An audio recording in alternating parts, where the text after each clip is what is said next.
Emma Crawford stared at the empty horizon, the distant thunder echoing the hollow feeling in her chest. The stagecoach that had carried away her last chance at family disappeared into the golden haze of the New Mexico territory. Dust settled on her threadbare dress as she stood alone at the crossroads, miles from anywhere that might be called civilization. At 22, with nothing but a small carpet bag and her mother's silver hairbrush, Emma had been abandoned to the mercy of the unforgiving frontier. Before we jump back in, tell us where you're tuning in from, and if this story touches you, make sure you're subscribed because tomorrow I've saved something extra special for you. The letter had promised shelter with her mother's cousin in Santa Fe. Instead, she'd found a grave marker and a town marshal all too eager to send her back east on the next stage. But when the driver demanded payment she didn't have, he'd left her here, at Dixon's Crossing, a place that was little more than a name on a weather-beaten sign. As the wind picked up, carrying the scent of coming rain, Emma wrapped her thin shawl tighter around her shoulders. The approaching storm mirrored the turmoil in her heart, in her bones, in the very earth beneath her worn boots. Yet something stirred within her besides fear, a stubborn spark that refused to die. She would survive. She had to. What Emma couldn't possibly know was that she wasn't as alone as she thought. From the shadow of a mesa half a mile away, a pair of steel-grey eyes were watching. Emma's knees hit the hard-packed earth as the stagecoach disappeared from view. The 4 passengers inside hadn't even looked back, indifferent to leaving a young woman alone in the wilderness. Her hands trembled, not from fear, but from a fury so deep it threatened to consume her. Too much baggage, not enough coin, the driver had growled when they'd reached Dixon's Crossing. He'd tossed her carpet bag onto the dusty ground. Stage fare's gone up since Santa Fe. Pay the difference or find another way to Albuquerque. The thin cotton dress and patch shawl she wore did little against the late September chill sweeping across the New Mexico territory. 300 miles from St. Louis, with her parents 6 months in their graves from the cholera outbreak, Emma knew what awaited a woman alone on the frontier. Death if she was lucky. Far worse if she wasn't. She rose shakily to her feet, scanning her surroundings. Scrublands stretched in every direction, dotted with sagebrush and stunted juniper. To the west, dark clouds gathered, promising a storm before nightfall. A line of cottonwoods marked what might be a creek 2 miles to the north. To the south, red rock formations jutted from the earth like the teeth of some ancient beast. Emma had learned to read the landscape from her father, who'd been a surveyor before settling in St. Louis. Nature speaks in its own language, Thomas Crawford had often said. Learn to listen, and you'll never truly be lost. But her father had never taught her how to survive abandonment, how to outrun the coming storm, how to ignore the hollow ache that threatened to swallow her whole. The first fat raindrop struck her face as she started toward the creek. Water first, then shelter. The basics of survival hadn't changed just because her world had shattered, 1 foot in front of the other, one breath after another. The sky darkened rapidly as she trudged through the scrubland, each step harder than the last. Emma had come west with such hope. Her mother's cousin, Martha Harding, had been their only living relative. The letter Emma had carried promised a home, perhaps work in Martha's boarding house. Instead, she'd found a freshly dug grave, and a town that had no place for a penniless young woman with no connections and no prospects. The rain fell harder now, soaking through her clothes, plastering her chestnut hair to her skull. Thunder rolled across the landscape as lightning split the darkening sky. The creek had grown from a gentle stream to a churning torrent, swollen with sudden rainwater. There would be no crossing tonight. Emma crouched beneath the largest cottonwood, its branches offering meager shelter from the downpour. As darkness fell, the temperature dropped. Her teeth chattered uncontrollably, her limbs growing numb. The thin dress clung to her skin as the wind drove the rain sideways. She wouldn't survive the night like this, not without fire, not without real shelter. Emma forced herself to her feet, gathering fallen branches with trembling hands. Her father had taught her how to make fire, but everything was soaked through. Still, she had to try. She cleared a space beneath the tree where the ground remained somewhat dry and arranged the driest sticks she could find. From her pocket, she withdrew a small tin containing flint and steel, her father's parting gift, before the cholera took him. Emma's fingers were so cold she could barely grip the metal, but desperation drove her forward. Spark after spark fell uselessly onto the damp wood. A sob of frustration tore from her throat, echoing above the storm's rage. The sound terrified her. It was the cry of someone giving up. "I won't die here," she whispered fiercely. "I won't become another unmarked grave." The thunder rumbled overhead, closer now, and lightning split the sky. In that brief illumination, Emma spotted a hollow in the creek bank, partially hidden by exposed roots and overgrown grass. She scrambled toward it, pushing aside mud and debris. It wasn't much, barely large enough for her to curl into, but it was drier than the open ground. Emma squeezed into the space, hugging her knees to her chest. The rain continued its assault, but less reached her here. She would survive the night. She had to. The hours passed in a blur of cold and fear. Every snapping twig became a coyote's footfall. Every rustling leaf transformed into a rattlesnake. The darkness played cruel tricks, conjuring her parents' faces in the shadows. Her mother's gentle smile, her father's weathered hands. "Each place has its own memory," her father used to say. "The land remembers what happens upon it." Emma wondered what the land would remember of her if she died here tonight. Just another broken dream devoured by the merciless reality of westward expansion. Dawn arrived with grudging reluctance. The storm clouds retreated but didn't disperse entirely.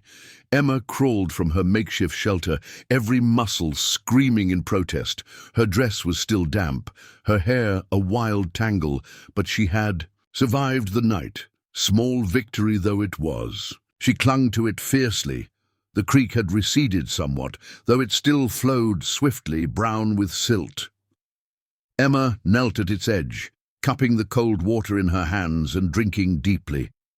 Her stomach growled in protest, reminding her that water alone wouldn't sustain her for long. She glanced around, desperately trying to recall her father's lessons about wild foods. The berries were long gone by September, but there might be roots, seeds, anything to quiet the gnawing emptiness inside her. She spotted what looked like wild onions growing near the water's edge and dug them up eagerly, brushing away the dirt. Before biting into one, the sharp taste flooded her mouth, bringing tears to her eyes, but quieting her stomach's complaints momentarily. The question of what to do next loomed large. Dixon's Crossing lay somewhere behind her, but it was nothing. More than a stagecoach stop with a single ramshackle building. No guarantee of help there. Ahead, the terrain grew rougher, rising toward a series of mesas that shimmered in the morning heat. Emma's deliberations were interrupted by a sound that froze the blood in her veins. The distant, but unmistakable, report of gunfire. One shot, then another. Not close enough to pose an immediate threat, but a stark reminder that dangers in this territory came in many forms. She needed more than a hollow creek bank if she hoped to survive another night. With renewed urgency, she began gathering materials for a shelter. Fallen branches, river reeds, anything she could drag or carry. Her hands, soft from years of urban life, soon grew raw and bloody from the labor. Still, she persisted. By midday, she had constructed a crude lean-to against a fallen log, weaving branches and reeds together as her father had once shown her when they'd gone fishing in the countryside outside St. Louis. It wasn't much, but it would block the wind and offer some protection from rain and prying eyes alike.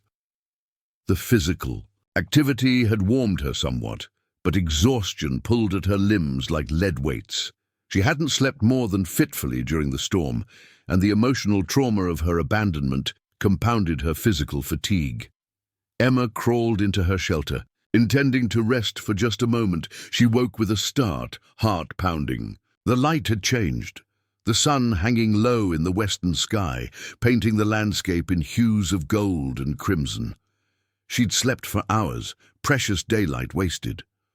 Worse still, what had woken her was no dream.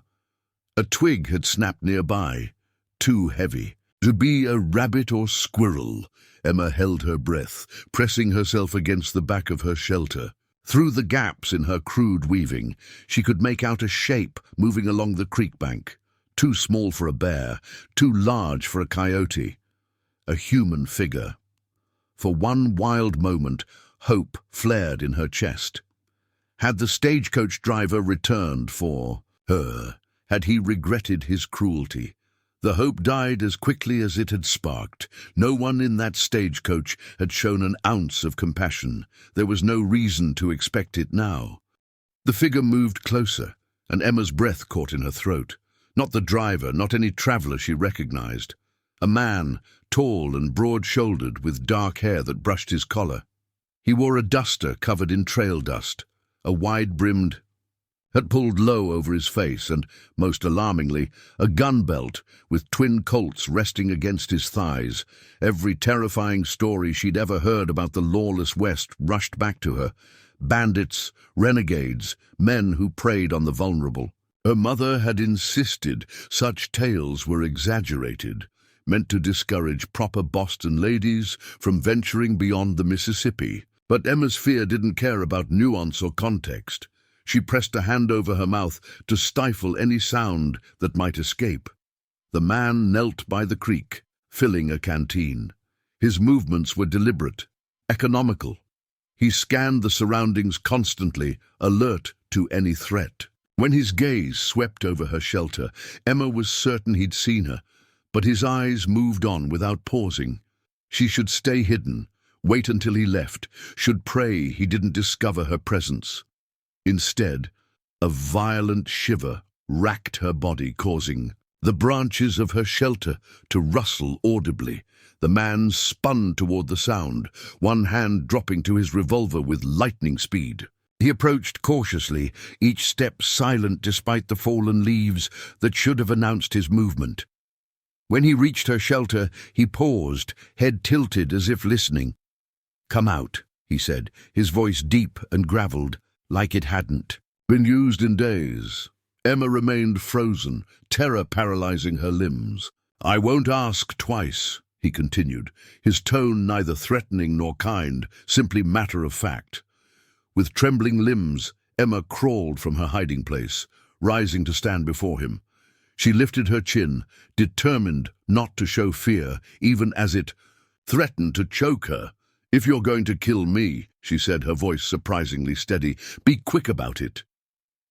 Something flickered across the man's weathered features, surprise, perhaps, or reluctant admiration for her bravado. He stepped back, hand still near his weapon but no longer gripping it. "Why would I kill you, miss?" he asked, studying her bedraggled appearance with narrowed eyes. Emma blinked, momentarily thrown by the question. Because that's what happens to women alone in the territory. That's what everyone says."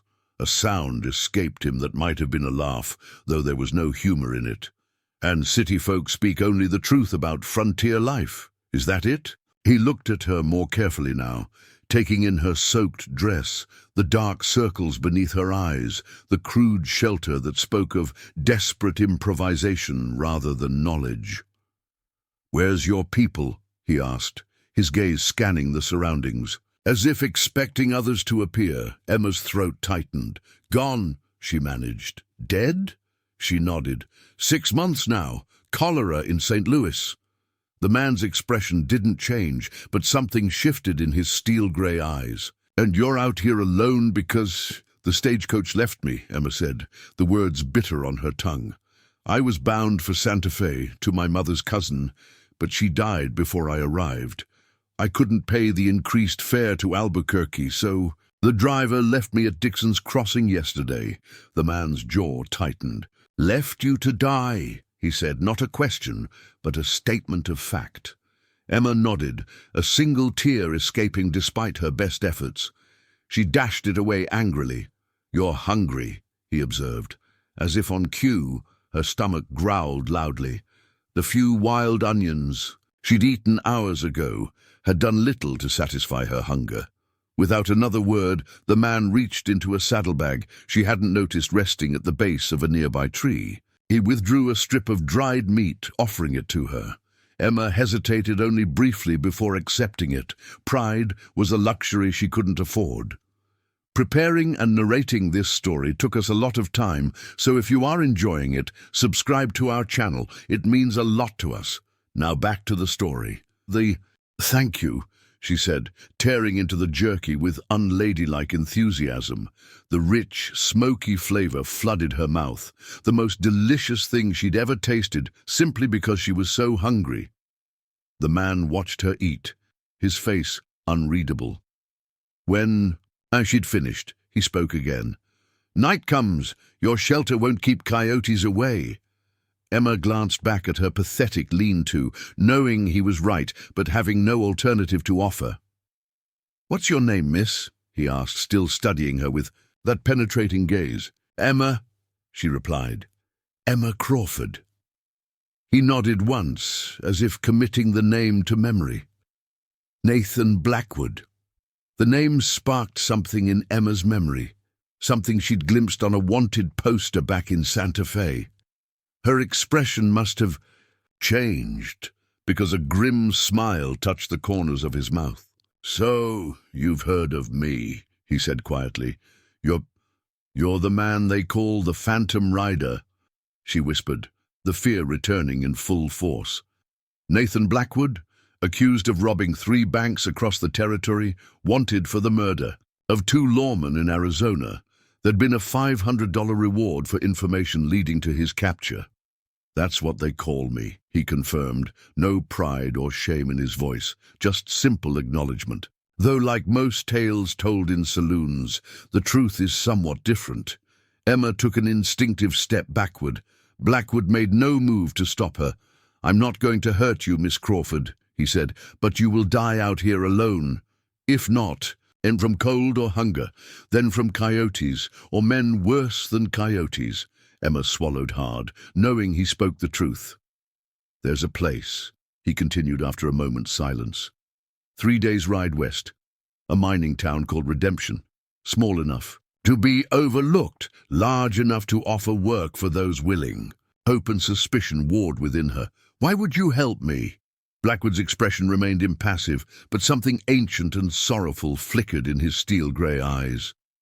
Let's just say I've seen enough death in this territory to last several lifetimes. Emma took a deep breath, weighing her options. Stay and face certain death, or follow this wanted man into an uncertain future. When she looked at it that way, the choice was clear. How would I get there, she asked. I have no horse, no supplies. I have both, he said. Then he added almost reluctantly, but there's a condition. Emma tensed, waiting for the other boot to drop. Nothing came without a price, especially not on the frontier. Redemption is the kind of place where questions aren't asked, Blackwood explained. But a young woman arriving alone will draw attention, the kind you don't want. A married woman traveling with her husband, however, understanding dawned. You want me to pretend to be your wife? Blackwood nodded. Just until we're settled. It provides protection for both of us. A wanted man travels alone. A settled farmer with a wife is invisible. And after we reach this town, Emma pressed, you go your way, I go mine, or we maintain the arrangement if it suits us both. Your choice when the time comes. As Emma considered his proposition, a distant sound carried on the wind, voices, men's voices, and the clatter of approaching horses. Blackwood's posture changed instantly, alert and tense. Bounty hunters, he said grimly. They've been on my trail for 3 days. He fixed Emma with an intense gaze. "Decision time, Miss Crawford. Are you coming with me or taking your chances here?" Emma glanced at her pitiful shelter, then back at the wanted gunslinger, who offered her only chance at survival. "I'll go with you," she said, making her choice. Without another word, Blackwood gathered his saddlebag and gestured for her to follow. As they slipped away from the creek toward where his horse must be hidden, Emma wondered what kind of bargain she had just struck, and with what manner of man. What she couldn't know was that Nathan Blackwood carried secrets far darker and more dangerous than any wanted poster could capture, secrets that would soon threaten them both. Nathan Blackwood led Emma through the underbrush with practiced stealth, moving perpendicular to the creek rather than along it. The voices in the distance grew louder, punctuated by the occasional whinny of horses. "They'll check the creek first," Nathan murmured, pausing to help Emma over a fallen tree. "Looking for water signs. Standard trackers move." Emma stumbled. Along beside him, her city-bred legs unaccustomed to the rugged terrain. Every snap of a twig beneath her feet made her wince, certain it would alert the pursuers to their location. Nathan, by contrast, moved like a shadow across the landscape, barely disturbing a leaf. After 20 minutes of tense progress, they breasted a small rise where a magnificent buckskin stallion waited, tethered in a natural hollow sheltered by cedar trees. The horse's ears perked up at their approach, but it made no sound. "This is Phantom," Nathan said, moving to untie the animal. His tone changed when addressing the horse, softening in a way Emma hadn't thought possible for such a hard-edged man. "Had him since he was a colt. Smartest creature I've ever known." Emma approached cautiously. She'd ridden before, but only placid livery horses in St. Louis parks, never a powerful frontier mount like this one. "He won't bite," Nathan assured her, though his eyes held a flicker of amusement. "Unless I tell him to." Before Emma could respond, the distant crack of a rifle split the air. Nathan's expression hardened as he quickly checked the cinch on Phantom's saddle. "Time's up, Miss Crawford." He extended his hand. "Your decision stands." Emma glanced back toward the creek, where shouts now echoed. Whatever danger Nathan Blackwood presented, it paled in comparison to what awaited her alone in the wilderness or at the hands of bounty hunters who'd show no mercy to a woman found in the company of their quarry. "Yes," she said firmly, taking his hand. With surprising strength, Nathan lifted her into the saddle before swinging up behind her. One arm circled her waist, steadying her as Phantom shifted beneath their combined weight. "Hold tight to the saddle horn," he instructed, his breath warm against her ear. "Phantom rides fast and hard." Emma gripped the leather horn as Nathan clicked his tongue. The horse responded instantly, surging forward with a powerful thrust of muscled haunches. They broke from the cedar grove into open country, Phantom's hooves pounding a rhythmic staccato against the hard-packed earth. Behind them, shouts of alarm rose as they were spotted. Another rifle shot cracked, the bullet whistling harmlessly. Overhead, "Too far for accuracy," Nathan said, urging Phantom to even greater speed. "But they'll follow our dust trail unless we lose them." The land opened before them, a vista of red-gold mesas and deep shadows as the sun dipped toward the horizon. Phantom raced along the edge of a shallow arroyo, his powerful stride eating up the distance. Emma clung to the saddle horn, her body jolted by each pounding hoofbeat. She'd never moved so fast in her life, the landscape blurring around them in a dizzying rush. Nathan guided the horse with subtle pressure from his knees and occasional murmured commands. They rode straight toward a towering mesa, its sheer walls seeming to offer no passage. At the last moment, he reined Phantom sharply right, plunging into a narrow gap in the rock face that Emma hadn't even noticed. The gap widened into a twisting canyon barely wide enough for a horse and rider. Shadows enveloped them as the high walls blocked the setting sun, the temperature dropping several degrees in an instant. The sound of Phantom's hooves echoed eerily off the stone walls. "They won't follow us in here after dark," Nathan said. finally slowing their pace to a walk. These canyons are a maze to anyone who doesn't know them. Even experienced trackers get lost and die of thirst. "But you know them," Emma observed, her voice strained from tension and the physical exertion of staying mounted during their desperate flight. "I've spent 5 years mapping every canyon, arroyo, and wash between the Rio Grande and the Colorado," he replied. "Knowledge keeps a wanted man alive." They traveled deeper into the maze of stone, Phantom picking his way carefully over loose shale and around fallen boulders. The narrowness of the passage meant Emma remained pressed against Nathan's chest, acutely aware of the steady rhythm of his breathing and the occasional pressure of his arm around her waist when the trail grew treacherous. As full darkness descended, Nathan guided Phantom into a box canyon that opened surprisingly into a small grotto. A natural spring bubbled from the rock face, surrounded by enough vegetation to provide grazing for the horse. "We'll camp here tonight," he announced, dismounting in one fluid motion before reaching up to help Emma. Her legs nearly buckled when they touched the ground, unused to hours in the saddle. Nathan steadied her with a firm grip on her elbow. "It gets easier," he said, a hint of sympathy in his otherwise detached tone. As Nathan cared for Phantom, removing the saddle and bridle and rubbing the animal down with a handful of dry grass, Emma sank onto a flat rock near the spring. Every muscle in her body protested the day's exertions. Her thin dress had dried during their ride, but was now stiff with dirt and sweat. "Are they still following us?" she asked when Nathan finished with the horse. "They'll try," he replied, setting his saddle against the canyon wall and unrolling a bedroll atop it. "But they won't enter the canyons at night. By morning, we'll be hours ahead with no trail to follow." He reached into his saddlebags, producing a small bundle wrapped in oilcloth.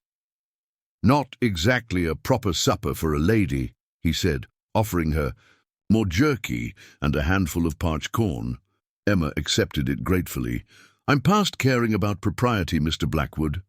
"Nathan," he corrected, settling cross-legged nearby and producing a battered metal cup that he filled from the spring. "If we're playing husband and wife, we'd best get used to proper names, Emma."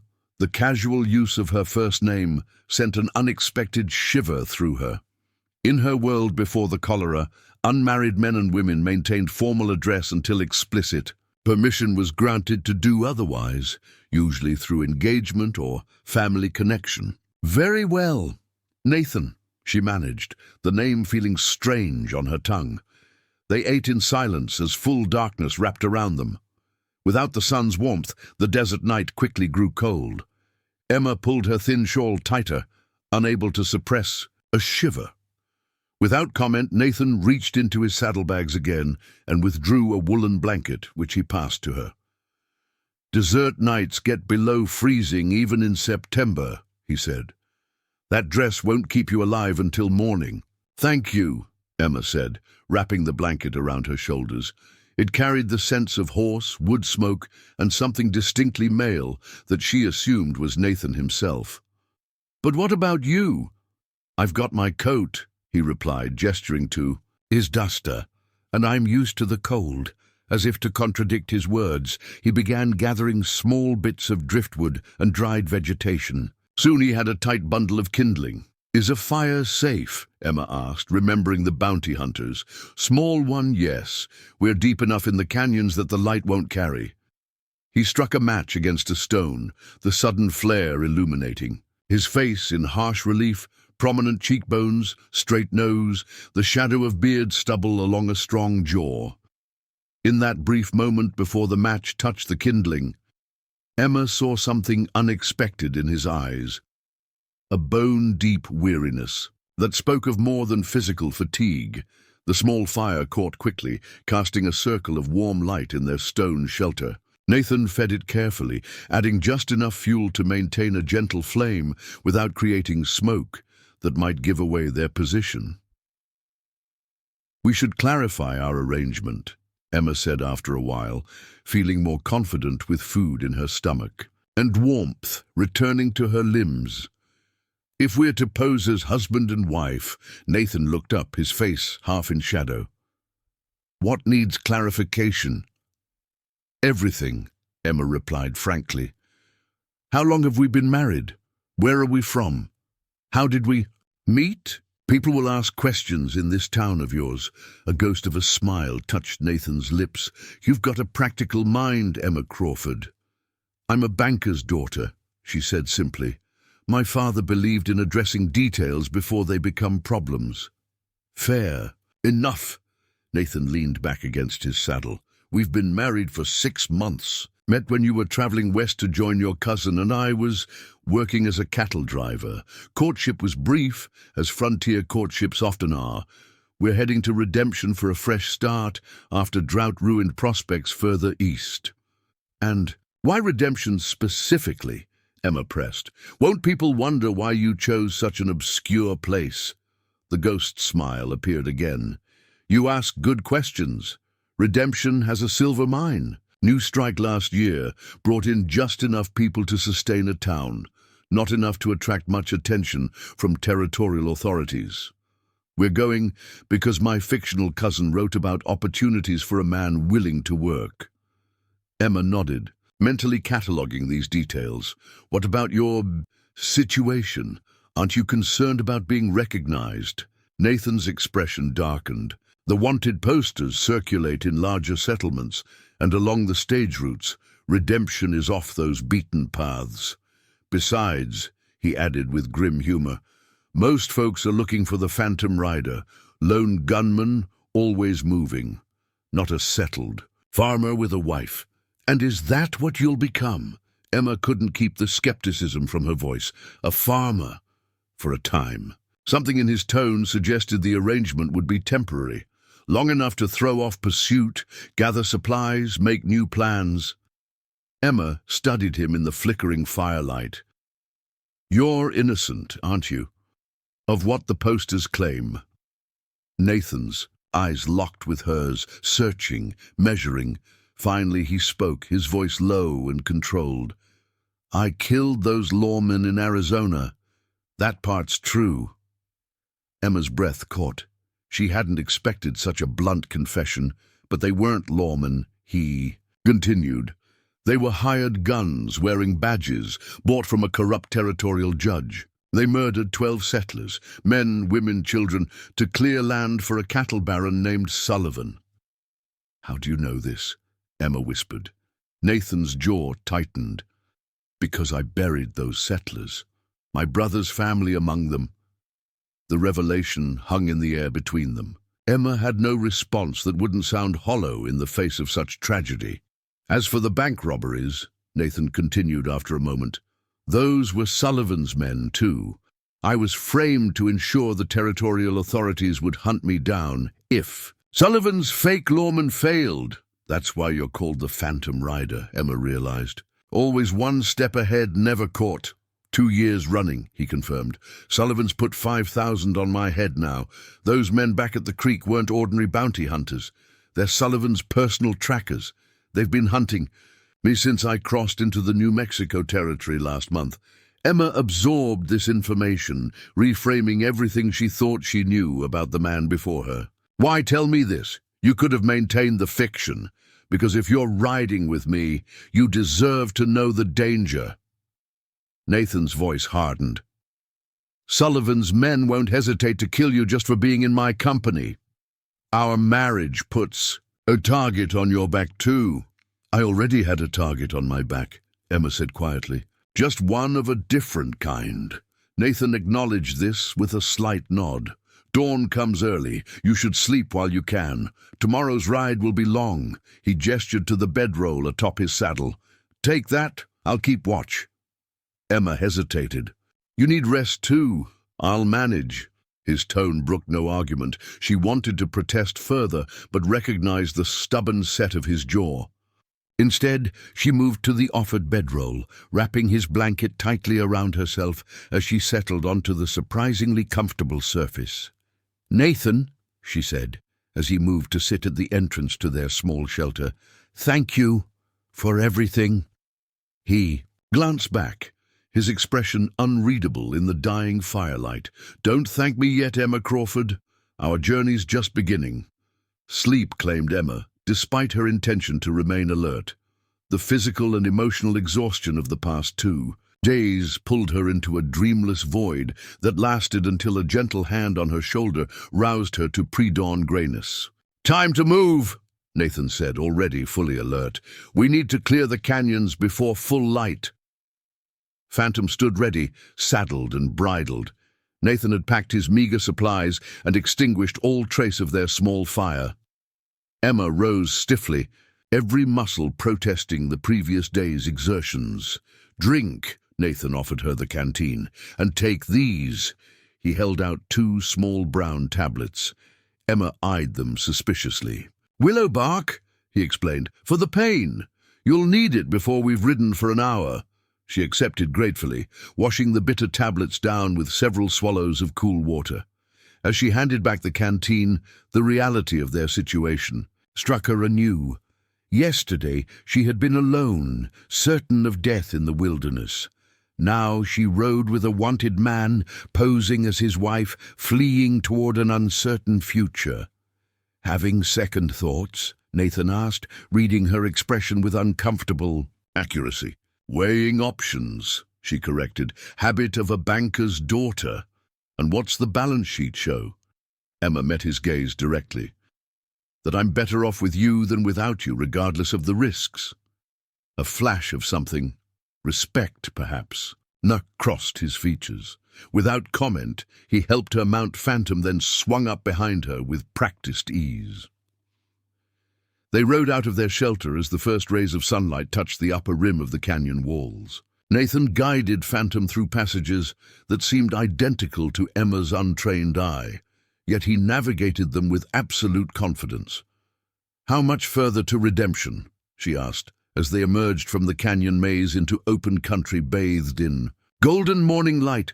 3 days hard riding," Nathan replied.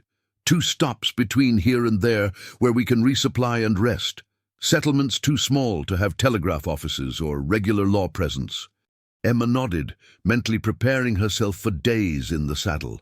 The willow bark was beginning to ease her muscle pain, making the rhythm of Phantom's gait more bearable.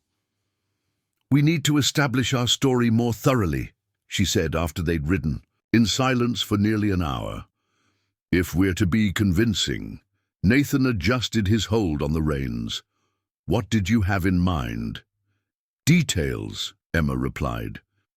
"My father taught me that believable lies contain specific details that create authenticity. If someone asks how we met, we should have the same answer, down to the weather that day." A low chuckle rumbled through Nathan's chest against her back. "Your father taught you how to lie convincingly?" "My father taught me how to detect when bank customers were being less than truthful about their financial situations," Emma corrected. "The principles work in reverse." "Fair enough. Let's say we met in a settlement called Cooper's Flat, east of Santa Fe. April weather, spring flowers starting to bloom. You were waiting for the westbound stage after learning of your cousin's death. I was delivering cattle to the local butcher. And you approached me." "Why?" Emma pressed. "A respectable young woman wouldn't speak to a stranger without proper introduction. You dropped your handkerchief," Nathan suggested. "I returned it, tipped my hat, would have moved on, but you thanked me by name." "How would I know your name? You'd overheard the butcher greeting me. You were surprised to meet another Blackwood, as your mother's family name was also Blackwood, from Virginia." Emma smiled despite herself at how quickly he crafted these details. "So we discovered a potential distant family connection which made further conversation acceptable." "Precisely." Nathan guided Phantom around a rocky outcropping. "Finding yourself alone and facing uncertain prospects, you accepted my offer of escort to the next settlement. One thing led to another." "We'd need a proper wedding," Emma mused. "Even frontier marriages require some legal standing." "Justice of the peace in Los Pinos," Nathan said promptly. Small ceremony witnessed by the local shopkeeper and his wife. No family present on either side, given your recent losses and my estrangement from mine. You've given this considerable thought, Emma observed. She felt rather than saw his shrug.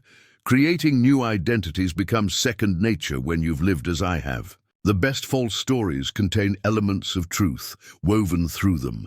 Makes them easier to remember, more convincing in the telling. The sun climbed higher as they rode west, the landscape gradually changing from red rock formations to rolling hills covered with sparse grass and scattered pinyon pines. Despite the increasing heat, Emma found herself growing more comfortable with both the physical aspects of their journey and the proximity to her enigmatic companion. Around midday, Nathan directed Phantom toward a line of trees marking a waterway. As they approached, Emma could see it was a small river, its banks lined with cottonwoods and willows that offered blessed shade. "We'll rest here," Nathan announced, reining in beneath the largest cottonwood. "Phantom needs water and grazing. We could both use a break from the saddle." He dismounted first, then reached up to help Emma. This time, when her feet touched the ground, she managed to remain standing despite the stiffness in her legs and back. "Better already," Nathan observed. "You adapt quickly." "Necessity," Emma replied, stretching carefully to ease her cramped muscles. While Nathan saw to Phantom's needs, Emma moved to the riverbank. The water flowed clear and cool over smooth stones, an invitation too tempting to resist. She knelt and splashed water on her face and neck, sighing with relief as the dust and sweat of their journey dissolved. When she'd refreshed herself, Emma took stock of their surroundings. The river ran through a small valley sheltered by low hills. Wildflowers still bloomed despite the advancing season, adding splashes of yellow and purple to the tawny landscape. Under different circumstances, she might have found it beautiful. As it was, each open space represented vulnerability, each distant rise a potential vantage point for pursuers. "No sign of followers," Nathan said, approaching with his battered metal cup and the bundle of provisions. "But we shouldn't linger past an hour or so." He settled on the ground nearby, offering her more jerky and parched corn, along with a surprisingly welcome addition of dried apple slices. "We need to get you proper trail clothes before redemption," he said as they ate. "That dress marks you. As newly arrived from the east, draws attention we don't want." Emma glanced down at her once fine cotton dress, now torn in several places and hopelessly stained. "I've nothing else. There's a trading post at Bitter Creek. We'll reach it by nightfall. Nothing fancy, but they'll have practical garments. Riding skirt, proper boots, perhaps even a hat to protect you from the sun." Emma touched her face self-consciously, feeling the heat of sunburn beginning to form across her cheeks and nose. "I've no money," she reminded him. "I do," Nathan replied simply. "Despite what the wanted posters claim, I don't rob banks. I worked cattle and horses legitimately for years before Arizona, kept my savings where Sullivan's men couldn't find them." This practical consideration led to another that Emma had been avoiding. "In redemption," she began hesitantly, "what will our living arrangements be if we're posing as husband and wife?" Nathan met her gaze directly. "We'll need to share quarters to maintain appearances, but I give you my word, Emma, I'll respect your boundaries. I may be a wanted man, but I'm not the kind who forces himself on women." The blunt address of what had indeed been worrying her brought a flush to Emma's cheeks that had nothing to do with sunburn. "Thank you for your directness," she managed. "Out here, dancing around difficult subjects gets people killed," Nathan replied. He glanced up at the sun. "We should move. Still have ground to cover before Bitter Creek." Their brief rest concluded, they mounted again and continued westward. The rhythm of Phantom's stride became almost hypnotic as the afternoon wore on.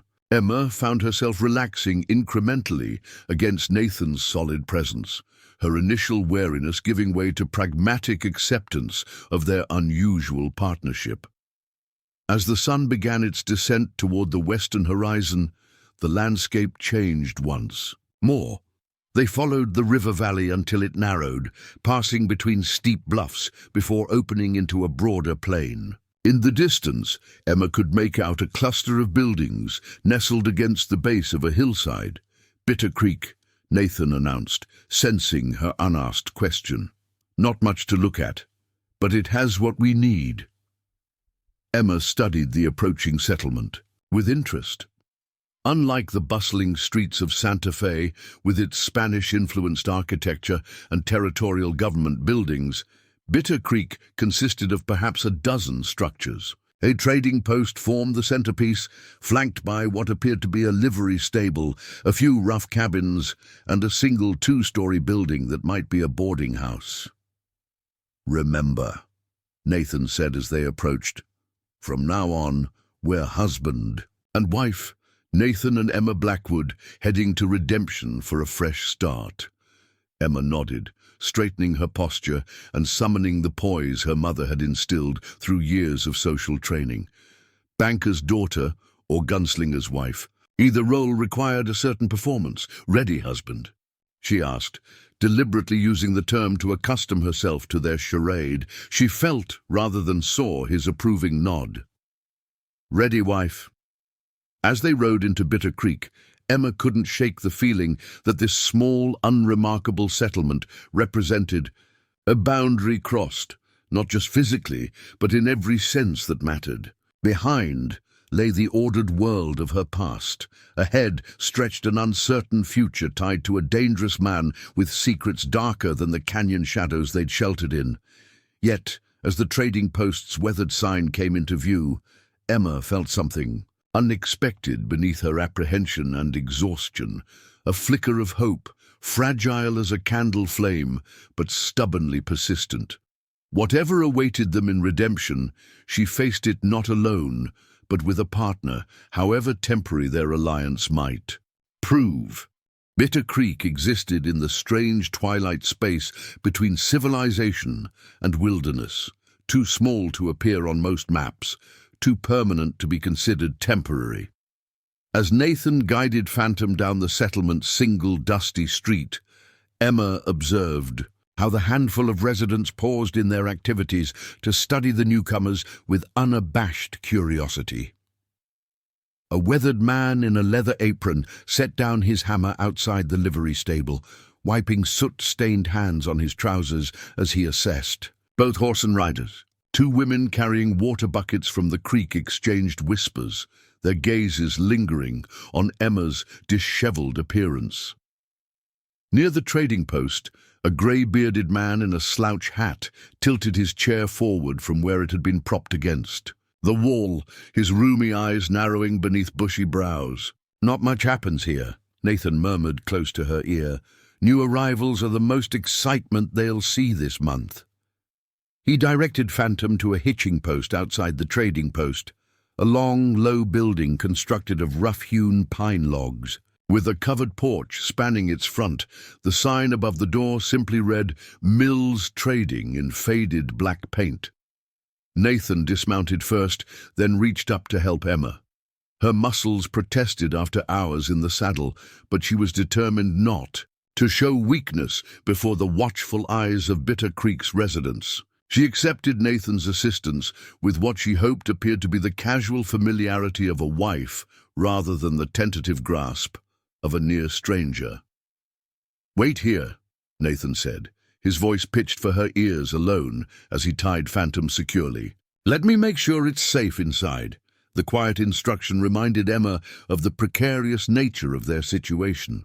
Nathan may not believe Bitter Creek held immediate danger, but caution had clearly become his natural state. She remained beside Phantom, absently stroking the horse's muscled neck, while Nathan climbed the 3 wooden steps to the porch.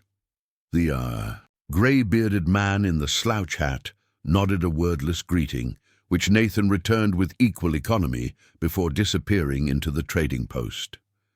"Ain't seen you folks before," the old man observed, addressing Emma directly. His voice matched his appearance, rough-edged but not unfriendly. "Just passing through," Emma replied, summoning the polite but reserved tone her mother had taught her to use with strangers. "On our way to redemption," the old man's eyebrows lifted slightly. "Redemption? Ain't much there but the mine and trouble." "My husband's cousin wrote about opportunities," Emma explained, the lie coming more easily than expected. "After the drought ruined our prospects east of Santa Fe." The man nodded sagely. "Drought's been fierce this year. You folks farmers?" "We were," Emma said, embroidering their fictional past with details Nathan had suggested. "Looking for a fresh start now." Further conversation was prevented by Nathan's reappearance at the trading post door. He gestured for Emma to join him, his expression giving nothing away about what he might have found inside. "If you'll excuse me," Emma said to the old man. He touched the brim of his hat. "Name's Harlow, miss. Been here since this place was nothing but a creek and a campfire. You need anything while you're passing through. Harlow knows everyone worth knowing." "Thank you, Mr. Harlow. I'm Emma." She hesitated just a fraction before adding, "Blackwood." The name felt strange on her tongue, a borrowed identity that didn't quite fit yet, like a hat perched precariously on her head rather than settled firmly in place. Inside the trading post, the air hung heavy with the mingled scents of leather, tobacco, coffee beans, and the indefinable mustiness of dry goods stored too long in a hot climate. Shelves lined the walls, stacked with essentials for frontier survival: ammunition, preserved foods, tools, fabric, and medicines. A long counter bisected the room, behind which stood a barrel-chested man with a full mustache and calculating eyes. "Mills," Nathan said by way of introduction. "My wife needs provisions for the trail, clothing suitable for riding mostly." Mills assessed Emma with a merchant's practiced eye, taking in her city dress and delicate boots. "Got some ready-made riding skirts from a drummer who came through last month. Might have a shirt or two would fit a lady. No fancy things, mind you." "Practical is all we need," Emma assured him, while Mills gathered items from various shelves and drawers. Emma became aware of another presence in the store, a woman who had emerged from a back room. Middle-aged, with iron-grey hair pulled into a severe bun, she watched the proceedings with undisguised interest. "My wife?" Mills explained when he caught Emma's glance. "Esther." The woman nodded curtly but made no move to assist or introduce herself further. Her gaze lingered on the considerable distance Nathan maintained between himself and Emma, a scrutiny that made Emma uncomfortably aware of how little they resembled a married couple in practice. Sensing the same, Nathan moved closer, his hand coming to rest at the small of Emma's back in a gesture that might appear possessive or protective to observers. To Emma, it felt like both. "We've been on the trail since dawn," he said to Mills. "Is there somewhere my wife could change in privacy?" Mills jerked his head toward a curtained alcove at the rear of the store. "Back there. Esther, help the lady." The woman sighed as if greatly inconvenienced, but moved forward to gather the clothing Mills had selected: a dark brown riding skirt of sturdy cotton, 2 calico shirts, undergarments, and a pair of leather boots that appeared closer to Emma's size than seemed probable. "Come along then," Esther said, her voice as starched as her apron. "Can't have you standing around in those filthy rags any longer than necessary." Emma followed her to the alcove, stepping behind the faded curtain into a space barely large enough to turn around. A cracked mirror hung on one wall, offering Emma her first glimpse of herself since leaving Santa Fe. The woman who stared back was almost unrecognizable. 2 days of frontier travel had transformed her from a respectable banker's daughter into a wild-eyed creature with tangled hair, sunburned cheeks, and a dress so filthy and torn it might have been salvaged from a rag-picker's cart. No wonder Esther looked at her with such suspicion. Never seen a new bride so distant from her husband, the woman remarked, as she handed Emma the clothing, especially not one as handsome as yours. The observation carried an unmistakable invitation to explain, one Emma had anticipated. She summoned a shy smile. "We're still adjusting to each other," she said, lowering her voice to a confidential tone. "Our courtship was brief. My cousin's death left me without protection, and Nathan was kind enough to offer marriage when no one else would have burdened themselves with a penniless Easterner."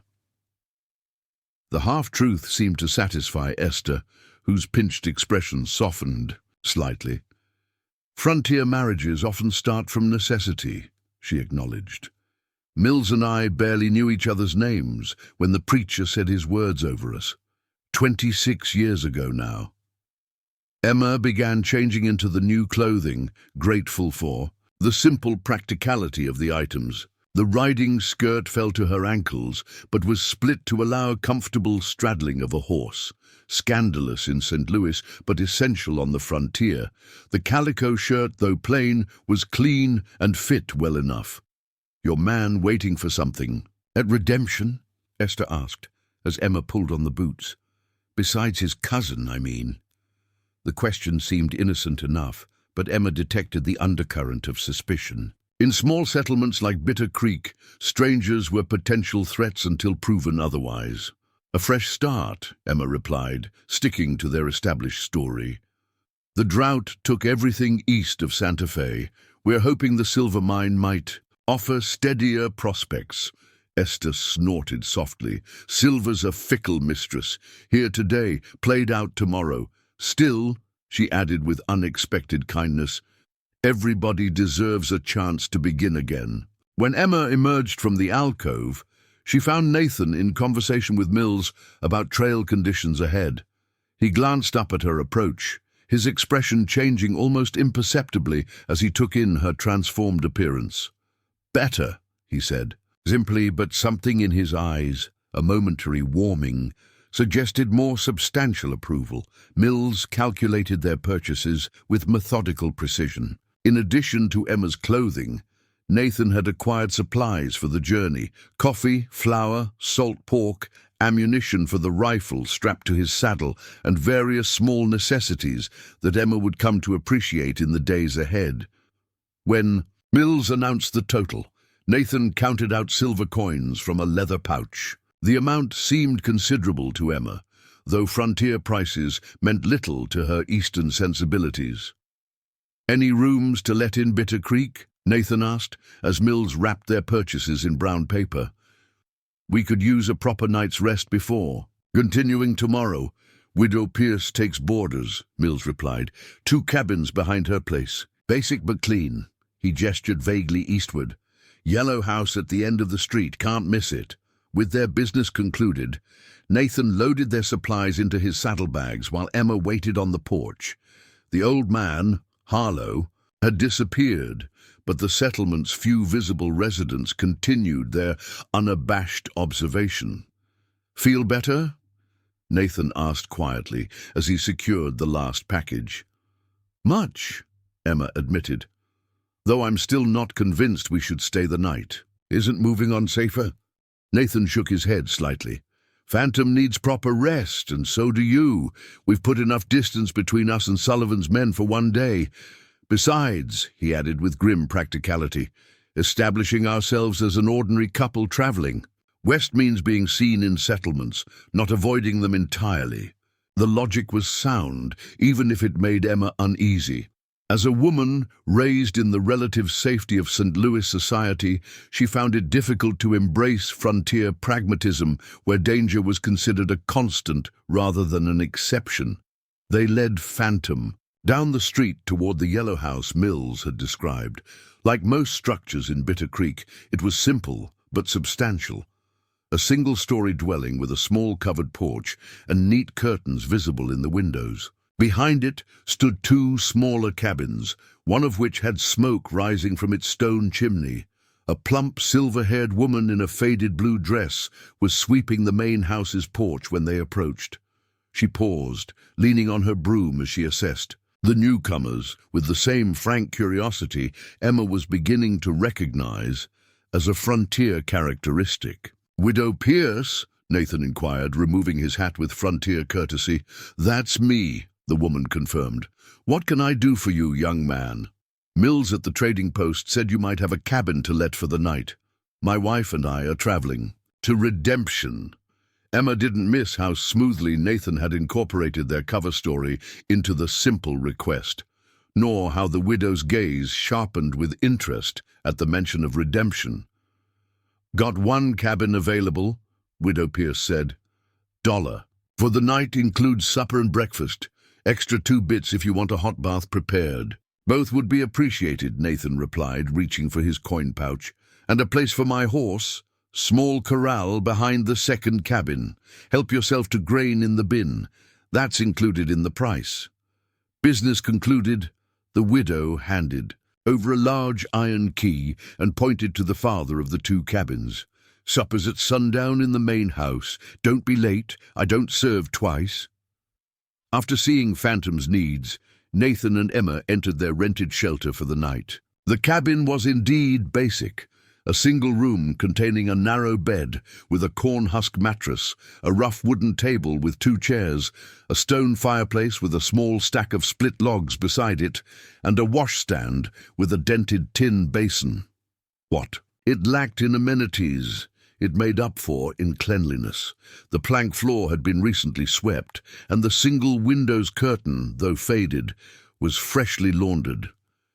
Nathan set their saddlebags on the table, while Emma stood awkwardly near the door, suddenly acutely aware that this was the first truly private moment they'd shared since forming their alliance. The single bed loomed large in her awareness, despite its modest size.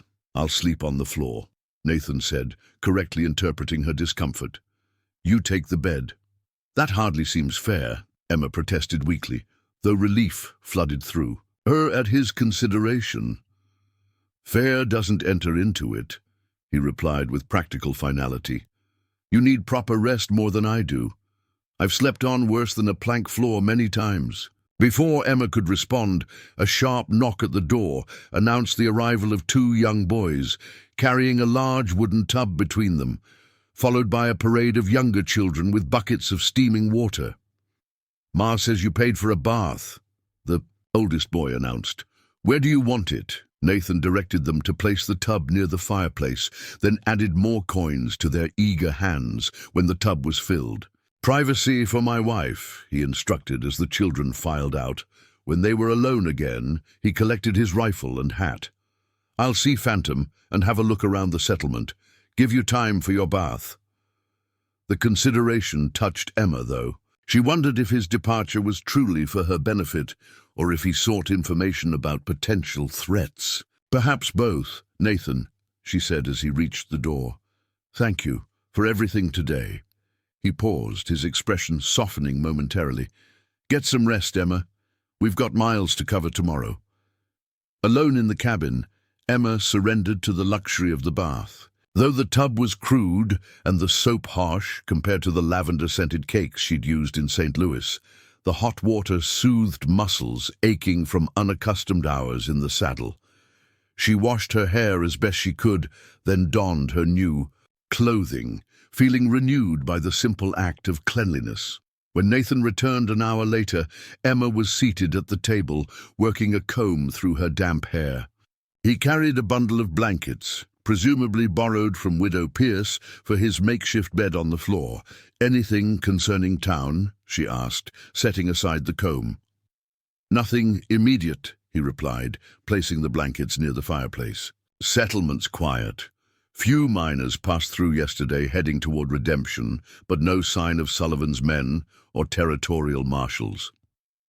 He busied himself building a small fire against the evening chill, his movements efficient and practiced. Emma watched him covertly, still adjusting to the strange intimacy of their arrangement. This man, still largely a mystery despite what he'd shared, was now her supposed husband, her sole protector in a hostile land, yet still fundamentally a stranger. "Tell me about Redemption," she said, breaking the lengthening silence. "If We're to live there, even temporarily. I should know what to expect. Nathan straightened from his task, the fire catching behind him. It's a mining town, less than 2 years old. About 30 permanent structures, maybe 200 residents depending on how the mine's producing. One main street, a few side alleys, saloon, general store, assayer's office, livery. No church yet, but there's a preacher who holds services. In the saloon on Sundays, before the drinking starts. And where will we live? Emma asked hesitantly.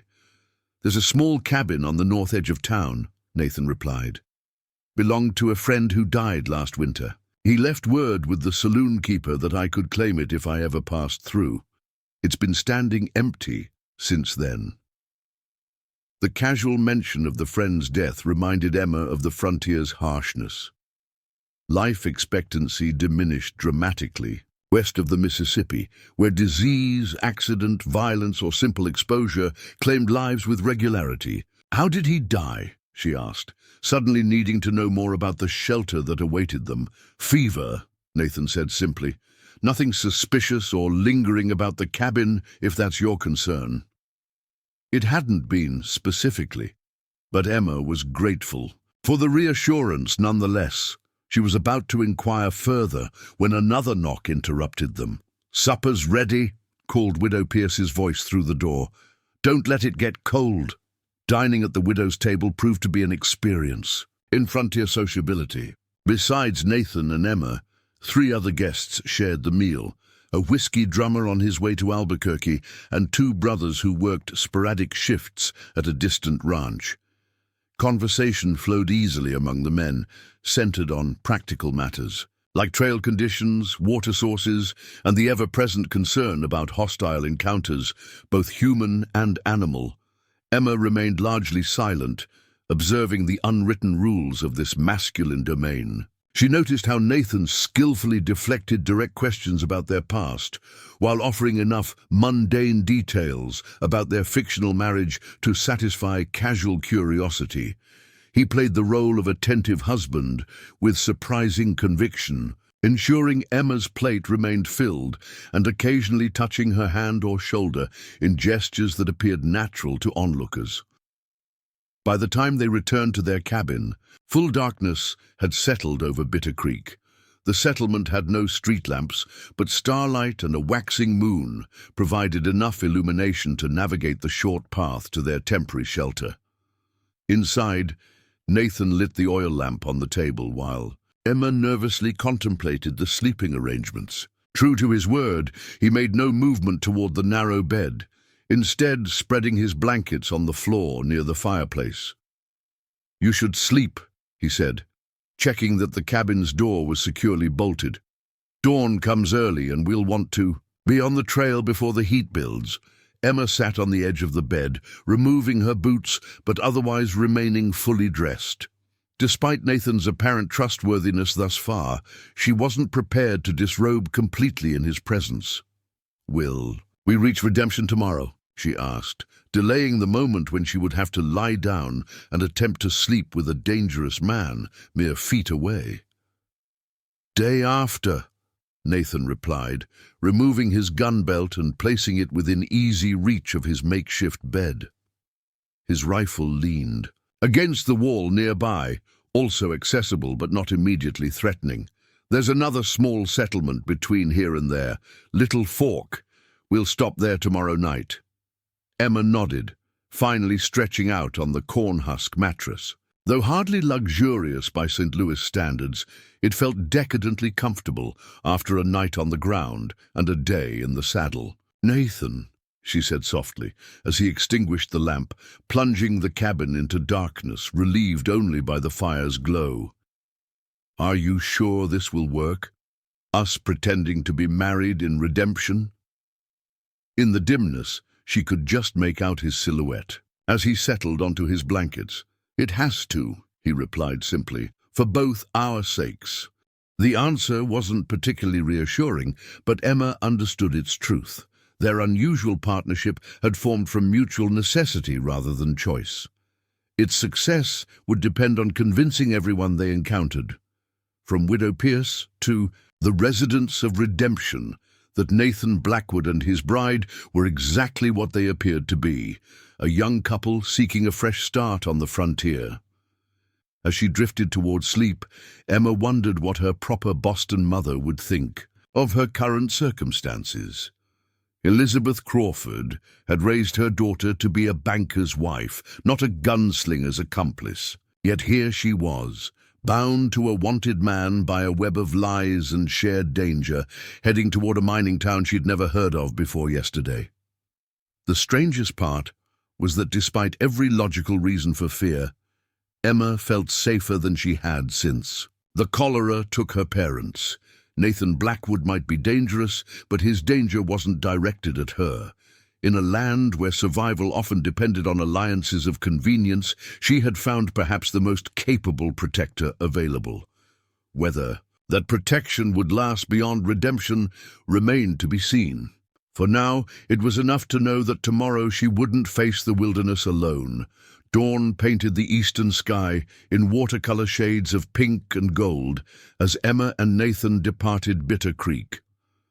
After a substantial breakfast at Widow Pierce's table, they set out on the trail to Little Fork, with Phantom rested and their provisions replenished. Emma's new riding clothes made a remarkable difference in her comfort, the split skirt allowing her to sit astride properly rather than perched awkwardly as she had the previous day.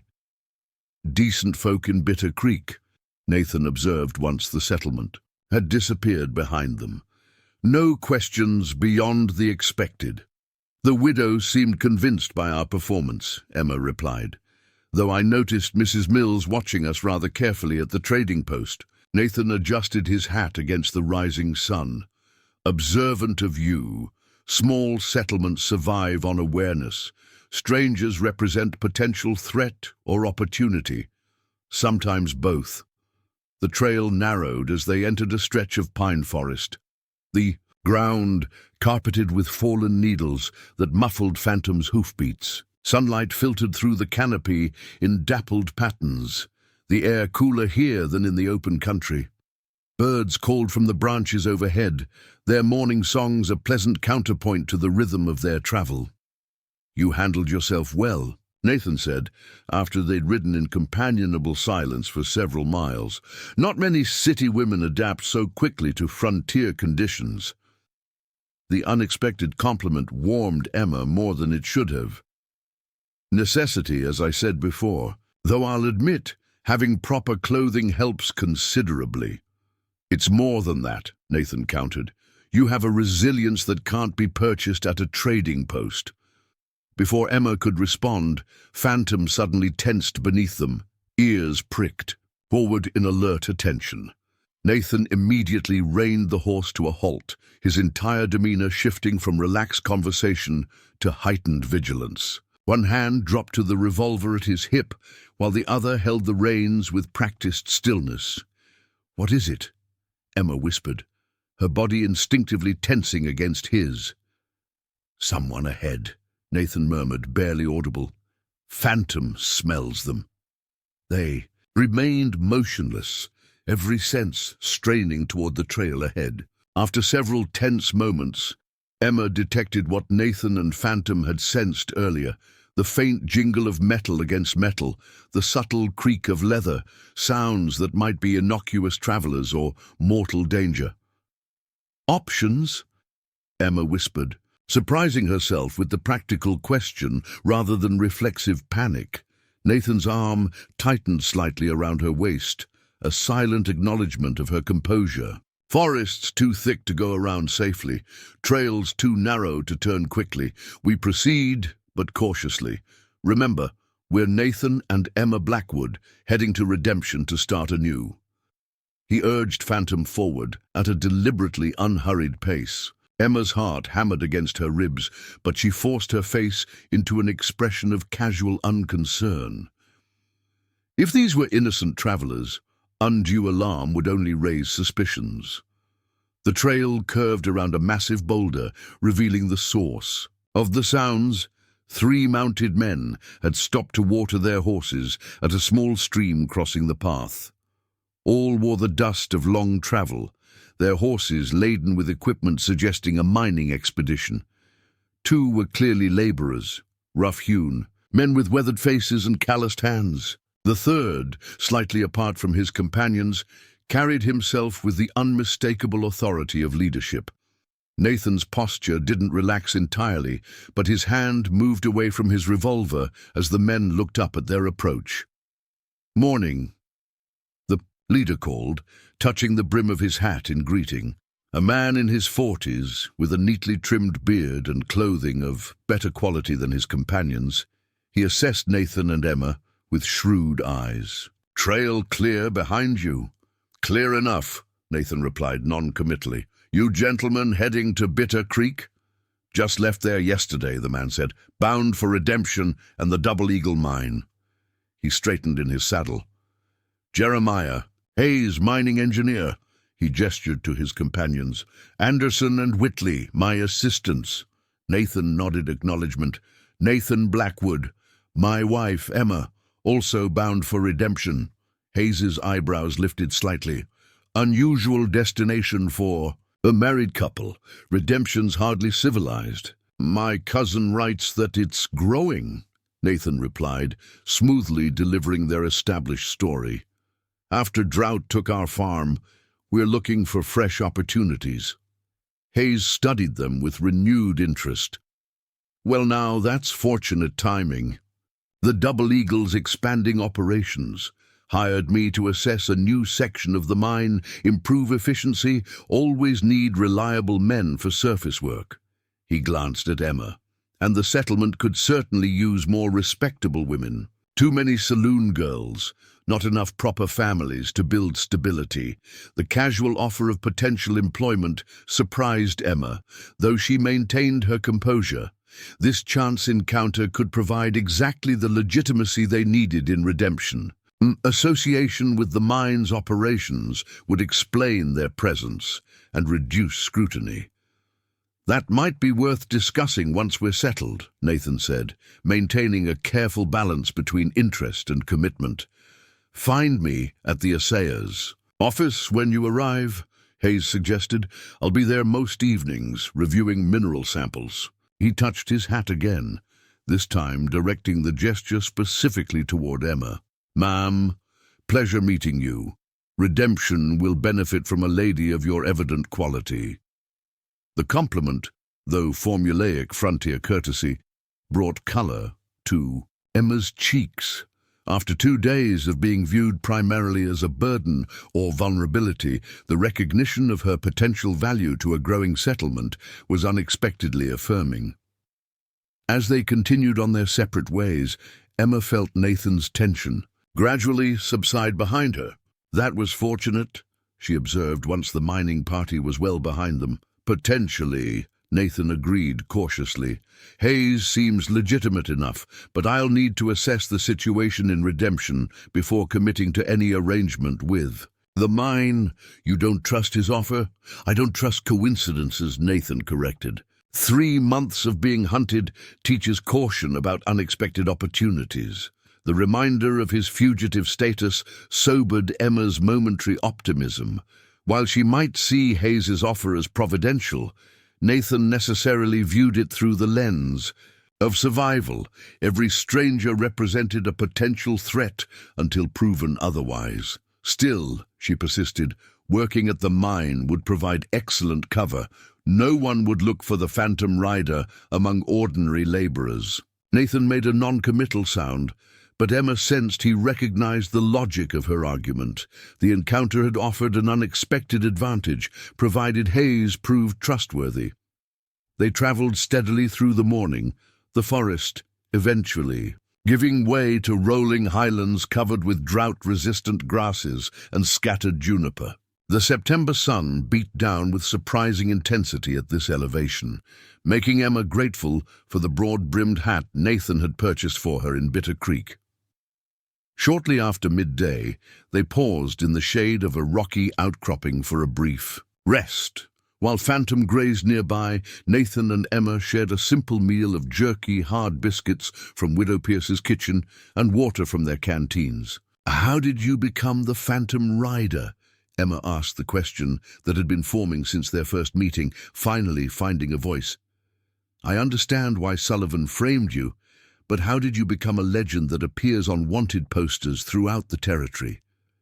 Nathan's expression darkened momentarily before he answered. Sullivan created the name, circulated stories of robberies and murders I never committed. But after Arizona, he paused, staring into the middle distance.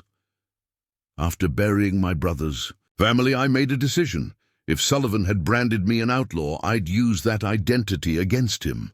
What do you mean? I began tracking Sullivan's operations, his cattle holdings, his land grabs, his connections with corrupt officials.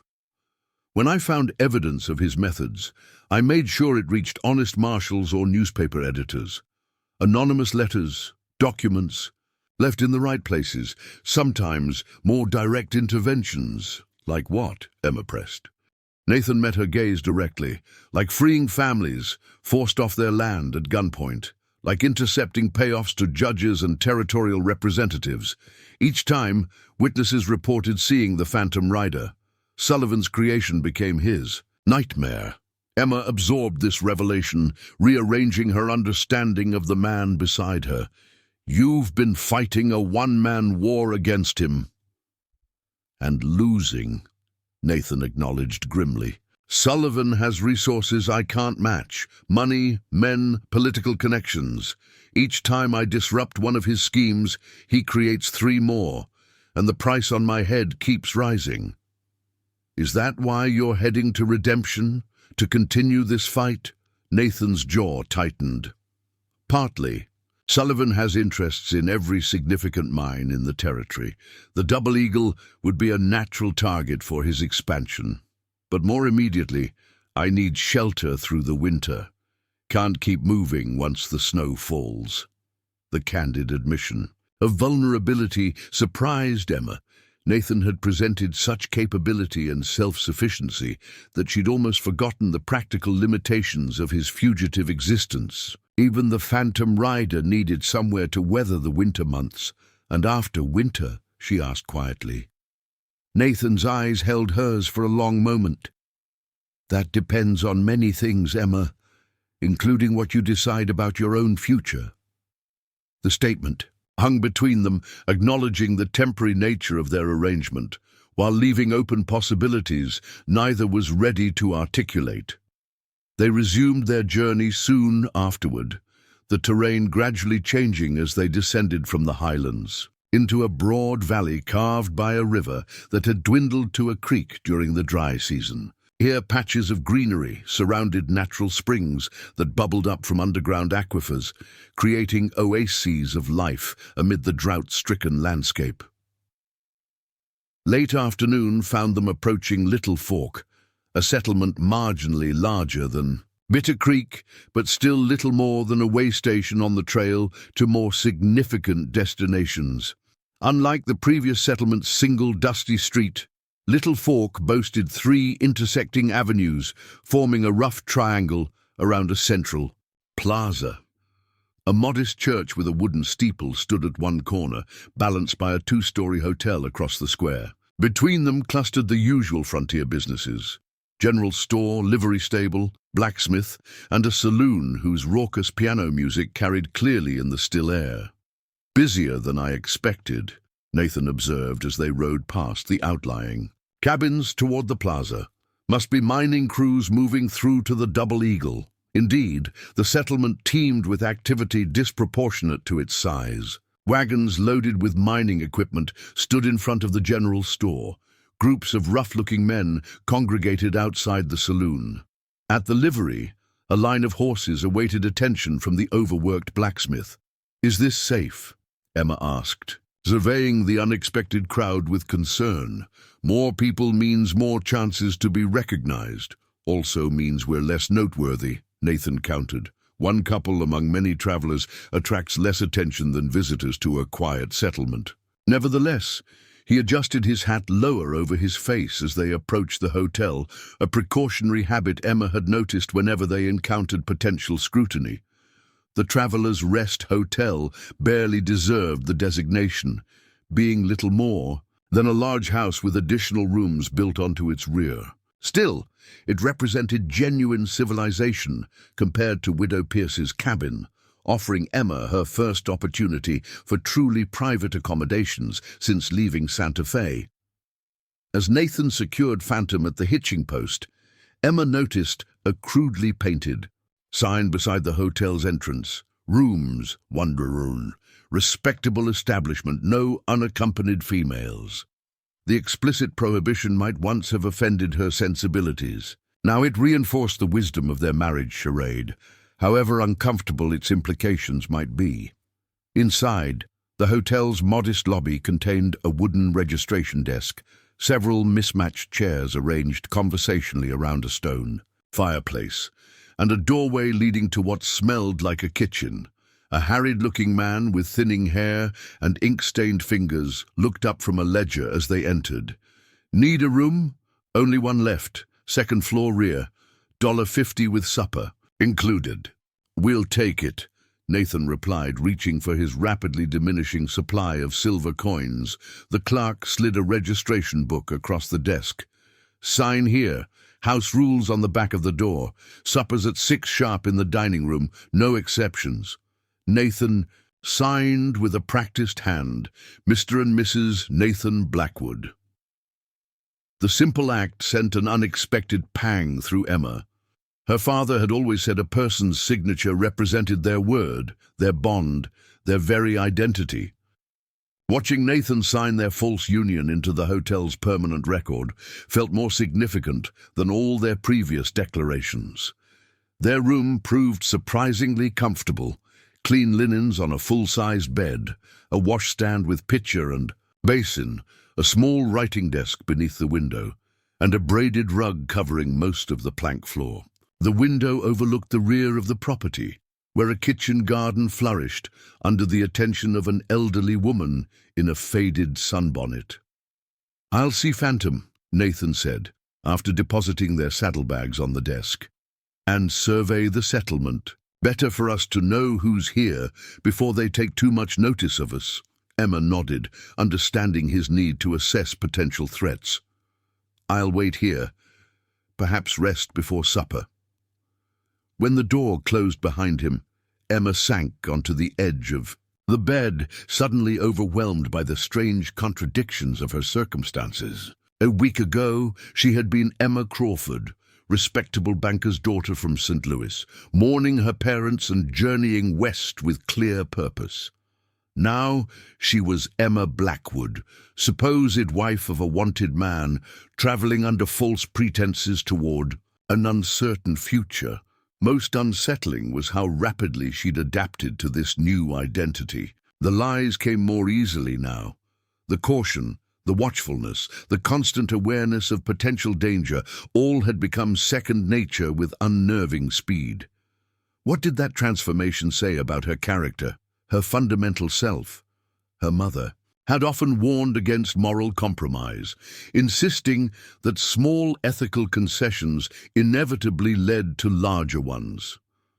"Character is revealed in difficult choices," Elizabeth Crawford had maintained.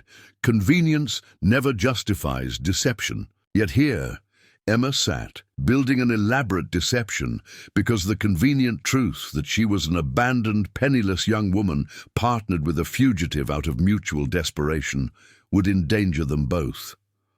What would her mother say about such pragmatism? More troubling still was Emma's growing attachment to Nathan himself.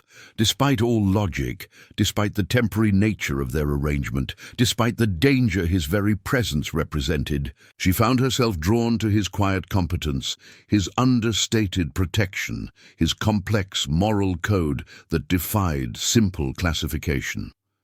A knock at the door interrupted her unsettling reflections. Caution instantly replaced introspection as she approached the door. "Who is it?" she called, one hand resting on the doorknob. "Maid service, ma'am," came a young female voice. "Brought fresh towels and hot water." Emma opened the door to reveal a girl no more than 15, bearing a stack of folded linens and a steaming pitcher. Her worn calico dress and scuffed boots spoke of poverty, but her demeanor carried a dignity beyond her years. "Thank you," Emma said, stepping aside to allow her entry. "That's very thoughtful." The girl placed the towels on the washstand and carefully poured the hot water into the waiting basin. "Thought you might want to freshen up before supper, ma'am. Trail dust gets everywhere, don't it?" "Indeed it does," Emma agreed, touched by the consideration. She reached for one of the remaining coins in her reticule, but the girl shook her head. "No need for that, ma'am. It's included in the room charge." She hesitated, then added, "Though if you've any mending needs, I do that extra for reasonable rates. Noticed your husband's coat sleeve is tearing at the seam." Emma hadn't observed this detail about Nathan's duster, but she recognized both the girl's entrepreneurial spirit and the opportunity to establish their cover further through ordinary interactions. "That's very perceptive of you," she said warmly. "I'm sure my husband would appreciate the repair. What's your name?" "Sarah Jenkins, ma'am. My pa runs the hotel. Ma died last winter, so I help with the rooms and cooking." The simple statement, delivered without self-pity, reminded Emma that hardship on the frontier was commonplace rather than exceptional. "I'm Emma Blackwood," she responded, the false surname coming more naturally now. "My husband and I are traveling to Redemption." Sarah's eyes widened slightly. "Redemption? Not many ladies go there willingly. Mining town's rough, especially with all the new strikes bringing in more men." "So we've heard," Emma acknowledged. "But my husband's cousin has written of opportunities there, and we're hoping to establish ourselves." Sarah collected the empty pitcher, her expression thoughtful. "Well, ma'am, if you're skilled with a needle or numbers, you might do well there. My uncle passed through last month. Said the mine manager's wife was offering good money for a lady to teach their children. No proper school yet in Redemption." The casual mention of potential employment, the second such reference today, sparked Emma's interest.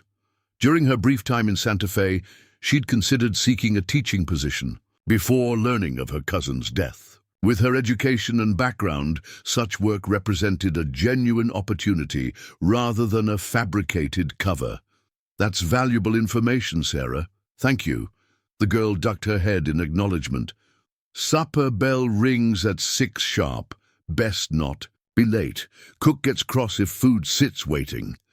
After Sarah departed, Emma gratefully used the hot water to wash away the day's travel dust. As she neatened her appearance before the small mirror above the washstand, she found herself mentally preparing for the evening ahead. Another performance as Mrs. Blackwood in the hotel's dining room, surrounded by strangers who might represent either opportunity or threat. The irony wasn't lost on her. She'd spent her formative years in St. Louis society learning precisely these skills: how to present oneself appropriately in public, how to engage in polite conversation while revealing little of substance, how to assess others while appearing merely sociable. Her mother had intended these lessons for navigation of proper society. Instead, they now served Emma's survival on the dangerous frontier. Perhaps Elizabeth Crawford's guidance remained relevant after all, though applied to circumstances she could never have anticipated. As Emma pinned her hair into a simple but neat arrangement, she wondered what other lessons from her previous life might prove unexpectedly valuable in the one she now inhabited. The Traveller's Rest dining room buzzed with conversation as Emma descended the narrow staircase. Nearly every table was occupied, mostly by men whose weathered faces and calloused hands marked them as miners or laborers. A few traveling salesmen in relatively clean shirts stood out among the rougher crowd, as did two women in modest but well-maintained dresses who Emma guessed might be the wives of local merchants. Nathan was waiting at the bottom of the stairs, his tall figure leaning against the wall with deceptive casualness. Emma had come to recognize this stance, relaxed on the surface, but vigilantly aware of every movement in the room. His eyes met hers, warming briefly before returning to their habitual watchfulness. Quite a gathering, she observed quietly, as he offered his arm with formal courtesy. Mining boom, he murmured, guiding her toward the last remaining table. News of new silver strikes travels fast. These men are heading to redemption or points beyond, chasing fortunes that most will never find. The simple touch of his hand at her elbow felt strangely intimate after their hours of necessary proximity on horseback. There, physical contact had been practical rather than personal. Here the deliberate gesture belonged to their performance as husband and wife, a charade that grew more convincing with each passing day. Sarah Jenkins appeared at their table almost immediately, setting down 2 plates of steaming food. The fare was simple but substantial: roast beef, potatoes, and boiled greens, accompanied by thick slices of fresh bread still warm from the oven. "Cook's outdone himself tonight," the girl said with evident pride. "Pa says with all these paying customers, we can afford the extra beef." "It looks wonderful," Emma said sincerely. After days of trail food, the hot meal represented genuine luxury. As they ate, Emma noted how Nathan positioned himself to maintain clear sightlines to both the dining room entrance and the windows facing the street. Despite his apparent focus on their meal and conversation, she sensed his continuous assessment of everyone who entered or departed the space. "Did you learn anything useful during your explorations?" she asked, keeping her voice low enough to avoid neighboring tables. Nathan cut a piece of beef before answering. "Hayes's mining crew is staying here tonight. 7 men total, all heading to Redemption tomorrow. Also 2 freight wagons carrying machinery for the Double Eagle." He paused, taking a sip of coffee. No sign of Sullivan's men or territorial marshals, but I noted 3 armed riders watching the hotel from the saloon across the street. Not familiar faces, but their interest seems professional rather than casual. Emma's hand stilled momentarily before she forced herself to continue. "Eating normally. Bounty hunters? Possibly. Or scouts for someone more dangerous." His expression remained neutral, but Emma detected the tightened line of his jaw. "We'll depart at first light, ahead of the mining crew. Better to maintain distance from Hayes, until we're certain of his legitimacy." The prudent strategy made sense, yet Emma felt a twinge of disappointment. The mining engineer's casual offer had represented potential stability, employment that would strengthen their cover in Redemption while providing income they would surely need. Still, Nathan's caution had kept him alive for 2 years as a hunted man. She wasn't about to question his instincts now. "I learned something potentially useful as well," she offered. "Sarah mentioned that the mine manager's wife in Redemption is seeking a teacher for their children. With my education, it could provide a natural explanation for our presence there." Nathan considered this information, his eyes thoughtful. "A respectable position for a newly arrived woman would reinforce our cover. Sullivan would never look for me as the husband of Redemption's schoolteacher." "Precisely my thinking," Emma agreed, pleased by his receptiveness. "If I secure such a position, it gives you freedom to assess Hayes's offer or pursue other opportunities while establishing our legitimacy in the community." A ghost of a smile touched Nathan's lips. "You continue to surprise me, Emma Crawford." "Blackwood," she corrected softly, conscious of potential eavesdroppers, "at least until circumstances change." Something flickered in his eyes, acknowledgement of their arrangement's inherently temporary nature. Before he could respond, the dining room door burst open with enough force to silence all conversation. 4 men entered, trail-worn, heavily, armed and possessed of the distinctive alertness Emma had come to recognize in Nathan. Hunters, not prey. Their leader, a barrel-chested man with a shock of iron-grey hair and a scar bisecting one eyebrow, surveyed the room with cold efficiency. "Evening, folks," he announced, voice carrying easily through the hushed space. "Don't mean to interrupt. Your supper. We're seeking information on a fugitive believed to be passing through these parts." Nathan's posture remained relaxed, but Emma noticed his right hand had disappeared beneath the table, undoubtedly resting near his holstered revolver. Under the tablecloth, she felt his left knee press against hers, a silent signal to maintain composure. The leader produced a folded paper from inside his vest. With theatrical deliberation, he opened it to reveal a crude rendering of a mounted figure, the bold lettering beneath proclaiming, "Wanted, the Phantom Rider, $5,000 reward." This man, the bounty hunter continued, turning slowly to ensure everyone saw the poster, has robbed 3 banks across the territory and murdered 2 lawmen in Arizona. Dangerous and desperate. Travels alone, usually mounted on a distinctive buckskin stallion. Emma kept her expression neutral with effort, her heart hammering so loudly she feared others might hear it. Across the room, Sarah Jenkins stood frozen. Beside the kitchen door, coffee pot clutched in white-knuckled hands. "Anyone seen a stranger matching this description?" the bounty hunter pressed. "Man traveling alone, avoiding company, asking questions about routes through the territory. Information leading to his capture, pays a handsome commission on the reward."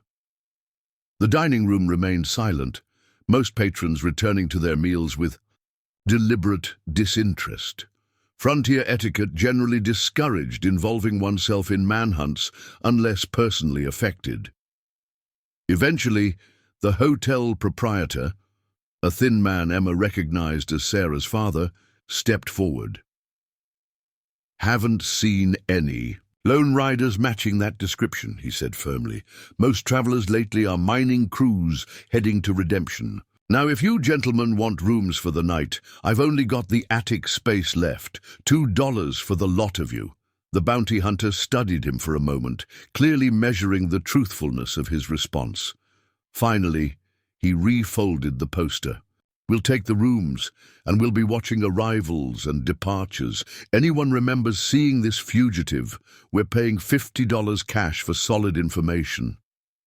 As the bounty hunters followed Jenkins toward the registration desk, conversation gradually resumed throughout the dining room. Nathan maintained his relaxed demeanor, though Emma noted the tension in his shoulders had not dissipated. "We need to leave," she whispered, leaning forward as if sharing an intimate comment. "Tonight, not tomorrow." Nathan shook his head slightly. Departing now would draw immediate attention. They're watching for someone running, not a settled couple finishing their supper. His voice remained steady, giving no hint of the danger surrounding them. "We complete our meal normally, retire to our room, and depart before dawn, when their vigilance has waned. Phantom can outdistance any horses they're riding if we get a clean start." The strategy made logical sense, yet Emma struggled to maintain her composure as they finished their meal with excruciating slowness. Nathan even ordered apple pie for them both, an extravagance that seemed maddeningly frivolous under the circumstances. Yet she recognized the tactical wisdom. Nothing would appear more suspicious than a hasty departure following the bounty hunter's arrival. By the time they rose from the table, the dining room had largely emptied. The bounty hunters had positioned themselves strategically, 2 in the hotel lobby, 1 visible through the window standing watch outside, the 4th presumably checking the livery stable where Phantom was stabled. Nathan placed his hand at the small of Emma's back, guiding her toward the stairs with the natural possessiveness of a husband. As they passed the lobby, he nodded casually to the watching men, who assessed them with professional attention before returning to their conversation with Jenkins. Inside their room, Emma finally allowed her carefully maintained facade to crack. "They'll check the livery," she whispered urgently. "They'll recognize Phantom immediately." "Already addressed," Nathan replied, moving to the window to survey the rear of the property. "While you were resting earlier, I paid the stable boy to move Phantom to a small corral behind the blacksmith shop, away from the main livery. Told him my horse doesn't get along with others." "And our departure?" "The street will be watched, not the back way." Nathan gestured toward the darkened garden below their window. Service path leads between properties to a side alley. We can reach the blacksmith shop without using the main street." Emma marveled at his thoroughness. While she'd been fretting over their performance at dinner, Nathan had already secured their escape route, anticipating trouble before it arrived. Such habitual caution explained how he'd survived 2 years with a price on his head. "When do we leave?" she asked, already mentally cataloguing the few possessions they would need to gather. 3 hours after midnight, Nathan decided. Bounty hunters will be at their lowest alertness then. You should rest while you can. Once we leave, we'll ride straight through to redemption without stopping. Emma nodded, though the prospect of sleep seemed impossible under the circumstances. She sat on the edge of the bed, removing her boots but otherwise remaining fully dressed. Nathan took position in the chair by the window, his Colt revolver now openly resting in his lap, rather than hidden in its holster. "Will you sleep at all?" she asked, noting the deep fatigue lines etched around his eyes. "I've managed on less," he replied simply. Despite her certainty that anxiety would keep her awake, Emma's exhaustion eventually pulled her into uneasy slumber. She dreamed of endless pursuit across landscapes that shifted from prairie to forest to desert without transition, always with the sensation of hostile eyes watching from just beyond her field of vision. A gentle hand on her shoulder roused her to full alertness. The room was dark, save for faint moonlight filtering through the window. Nathan's silhouette loomed beside the bed, his finger pressed to his lips in a warning gesture. "It's time," he whispered. "Move quietly. Gather only what you can carry easily." They worked in near silence, collecting their few possessions and securing them in the saddlebags Nathan had brought up from the stable. When they were ready, Nathan eased the window open, wincing at a small squeak from the seldom-used hinges. He went first, lowering himself to the sloping roof of the kitchen addition below their window. After testing his weight on the structure, he reached back to help Emma navigate the awkward descent. The rough shingles scraped her palms as she scrambled across the roof to where Nathan waited at its edge. From there, it was a short drop to the garden below. Nathan caught Emma by the waist, setting her gently on the ground before retrieving their saddlebags from where he dropped them. Together they crept through the kitchen garden, past the woodshed, and into the narrow service alley that ran behind. The row of buildings, the pre-dawn darkness cloaked their movement, but also transformed familiar objects into potential obstacles. Twice Emma nearly stumbled over unseen debris before Nathan's steadying hand caught her elbow. They moved with painful slowness, each footfall carefully placed to avoid creating noise that might alert the bounty hunters. When they reached the blacksmith's yard, Nathan motioned for Emma to wait in the shadows while he slipped into the small corral where Phantom was kept. The horse recognized his master immediately, giving a soft whicker of greeting that made Emma's heart leap with anxiety. But the sound didn't carry far, and within minutes, Nathan had saddled the stallion and led him quietly from the enclosure. "We can't mount here," he whispered, leading Phantom back to where Emma waited. "The sound of hoofbeats would give us away instantly. We need to lead him to the edge of town before riding." With Phantom between them, they continued through the warren of back alleys and service paths that existed behind Little Fork's respectable facades. The eastern sky had just begun to lighten with the first hint of approaching dawn when they reached the settlement's edge. "See anyone?" Emma whispered, peering anxiously behind them. "No pursuit yet," Nathan confirmed, "but they'll discover our absence soon enough. Time to ride." He helped Emma mount first, then swung up behind her with practiced ease. With a gentle pressure of his knees, he urged Phantom forward, keeping the horse at a walk until they'd put a quarter-mile between themselves and the sleeping settlement.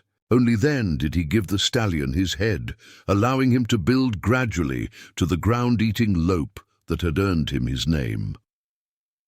As Little Fork disappeared behind them, Emma felt a complex mixture of fear and exhilaration.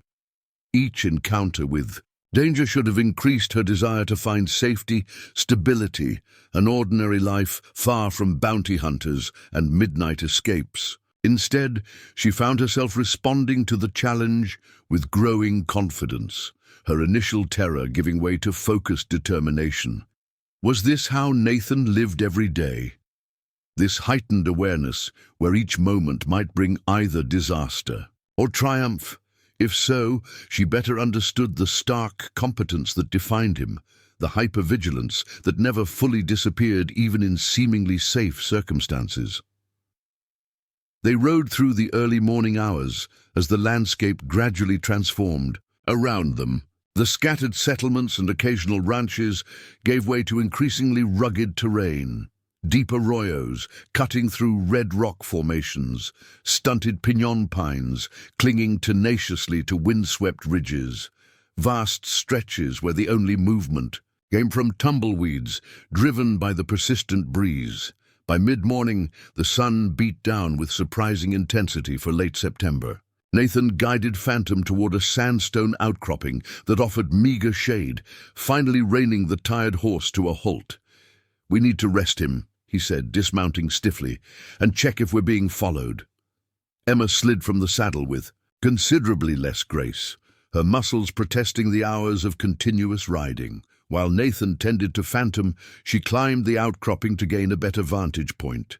The trail they'd traveled stretched behind them like a pale ribbon across the reddish landscape, disappearing into heat shimmer at the horizon. "I don't see anyone," she reported when Nathan joined her. "How far have we come?" "About 20 miles, he estimated, scanning the terrain ahead rather than behind. "Another 15 to Redemption if we maintain this pace. We should arrive by mid-afternoon, assuming no complications." Emma studied his profile, noting the deepened lines of fatigue around his eyes and mouth. 2 nights of minimal sleep while maintaining constant vigilance had taken their toll, though he showed no sign of relaxing his guard. "You need rest," she said quietly. "We both do," he acknowledged, "but not until we reach Redemption. The bounty hunters won't be far behind once they discover we've gone." He passed her the canteen. "Drink sparingly. We still have miles to cover." Their brief respite concluded, they remounted and continued westward. The terrain grew increasingly mineralized as they approached the mining district, outcroppings of quartz and oxidized copper creating streaks of white and turquoise against the dominant reds and browns of the landscape. Prospect holes appeared occasionally along the ridgelines, most abandoned after yielding insufficient ore to justify development. By early afternoon, the first signs of redemption appeared. Tailings, piles from the Double Eagle mine, spilling down a distant hillside, their pale grey color standing out starkly against the natural terrain. Soon afterward, they spotted wooden structures clustered in the valley below the mine, Redemption itself. Nathan reined Phantom to a halt on a ridge overlooking the settlement. Unlike Bitter Creek or Little Fork, which had developed organically, around natural features like creeks or trail intersections, Redemption had been deliberately placed to service the mine. Its main street ran straight as a ruler, from the mine entrance to the assayer's office, with businesses arranged along this central axis and residences scattered in no particular pattern around the periphery. "Larger than I expected," Emma observed, counting nearly 40 structures from their vantage point. "Silver strikes bring development quickly," Nathan replied. "A year ago, this was nothing but a prospector's camp with 3 tents and a mule. Now it's becoming a proper town." The activity, visible even from a distance, confirmed his assessment. Wagons moved along the main street, transferring goods between the mine and the various businesses. Laundry fluttered on lines behind several. Houses suggesting domestic life had established itself alongside the industrial purpose of the settlement. "The cabin my friend left me should be just beyond those cottonwoods on the north edge," Nathan said, pointing to a stand of trees near a small creek. "Far enough from the center to provide privacy, close enough to be considered part of the community." As they prepared to descend into Redemption, into the next chapter of their shared journey, Emma found herself struck by the significance of the moment. Whatever awaited them in this raw mining town represented more than merely the next stage of their flight from danger. It would be the true test of their fabricated identity, their supposed marriage, their ability to transform from fugitives into settlers, convincing enough to elude discovery. "Ready?" Nathan asked, studying her expression. Emma squared her shoulders and nodded. "As ready as I'll ever be." He held her gaze for a moment longer than necessary. "You've shown remarkable courage these past days, Emma. Whatever happens in redemption, remember that." The unexpected praise warmed her more than it should have. Before she could formulate a response, Nathan urged Phantom forward, beginning their descent toward the settlement that would either provide sanctuary or become their undoing. Behind them, visible only to the hawks circling on the thermal updrafts, a plume of dust marked the distant approach of riders following. Their trail with single-minded determination. The bounty hunters had discovered their absence sooner than anticipated and were closing the distance with every passing hour. Redemption rose from the valley floor like a hastily assembled stage set, all raw lumber and canvas awaiting actors to bring it to life. As Nathan guided Phantom down the winding trail from the ridge, Emma observed how the settlement seemed simultaneously temporary and permanent. Buildings, constructed with frontier expediency, yet with an underlying assumption of longevity that distinguished a true town from a mere mining camp. The late afternoon sun cast long shadows across the main street as they approached. Activity hummed throughout the settlement. Miners changing shifts at the Double Eagle, merchants conducting final business of the day, women calling children in for supper. A place of ordinary routines despite its extraordinary location in this harsh landscape. "We'll avoid the main street for now," Nathan decided, directing Phantom toward a less traveled path that skirted the settlement's edge. Better to reach the cabin without drawing immediate attention. Emma understood his caution. Though Redemption's residents seemed preoccupied with their own concerns, newcomers inevitably attracted notice in frontier communities. Better to establish themselves quietly before facing the collective scrutiny of their new neighbors. They followed the course of a narrow creek that wound behind the settlement's northern periphery. Cottonwoods and willows lined its banks, providing welcome greenery amid the predominantly brown and red terrain. As Nathan had indicated, a small cabin stood nestled among the trees, set back from the settlement, yet visible enough to be considered part of it, rather than deliberately isolated. "Daniel Harker built this place 2 years ago," Nathan said as they approached. "One of the first structures in Redemption. He was a good man, served with me in the border campaigns before the war, never mentioned me to anyone here, but left. Word at the Silver Dollar that if Nathan Blackwood ever came through, the cabin was his." The simple loyalty of Nathan's deceased friend touched Emma.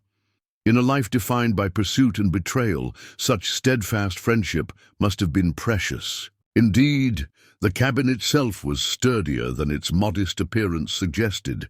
Constructed of pine logs chinked with mud and lime, it featured a stone chimney, 2 windows with actual glass panes, and a small covered porch. A lean-to attached to the side provided shelter for firewood and tools.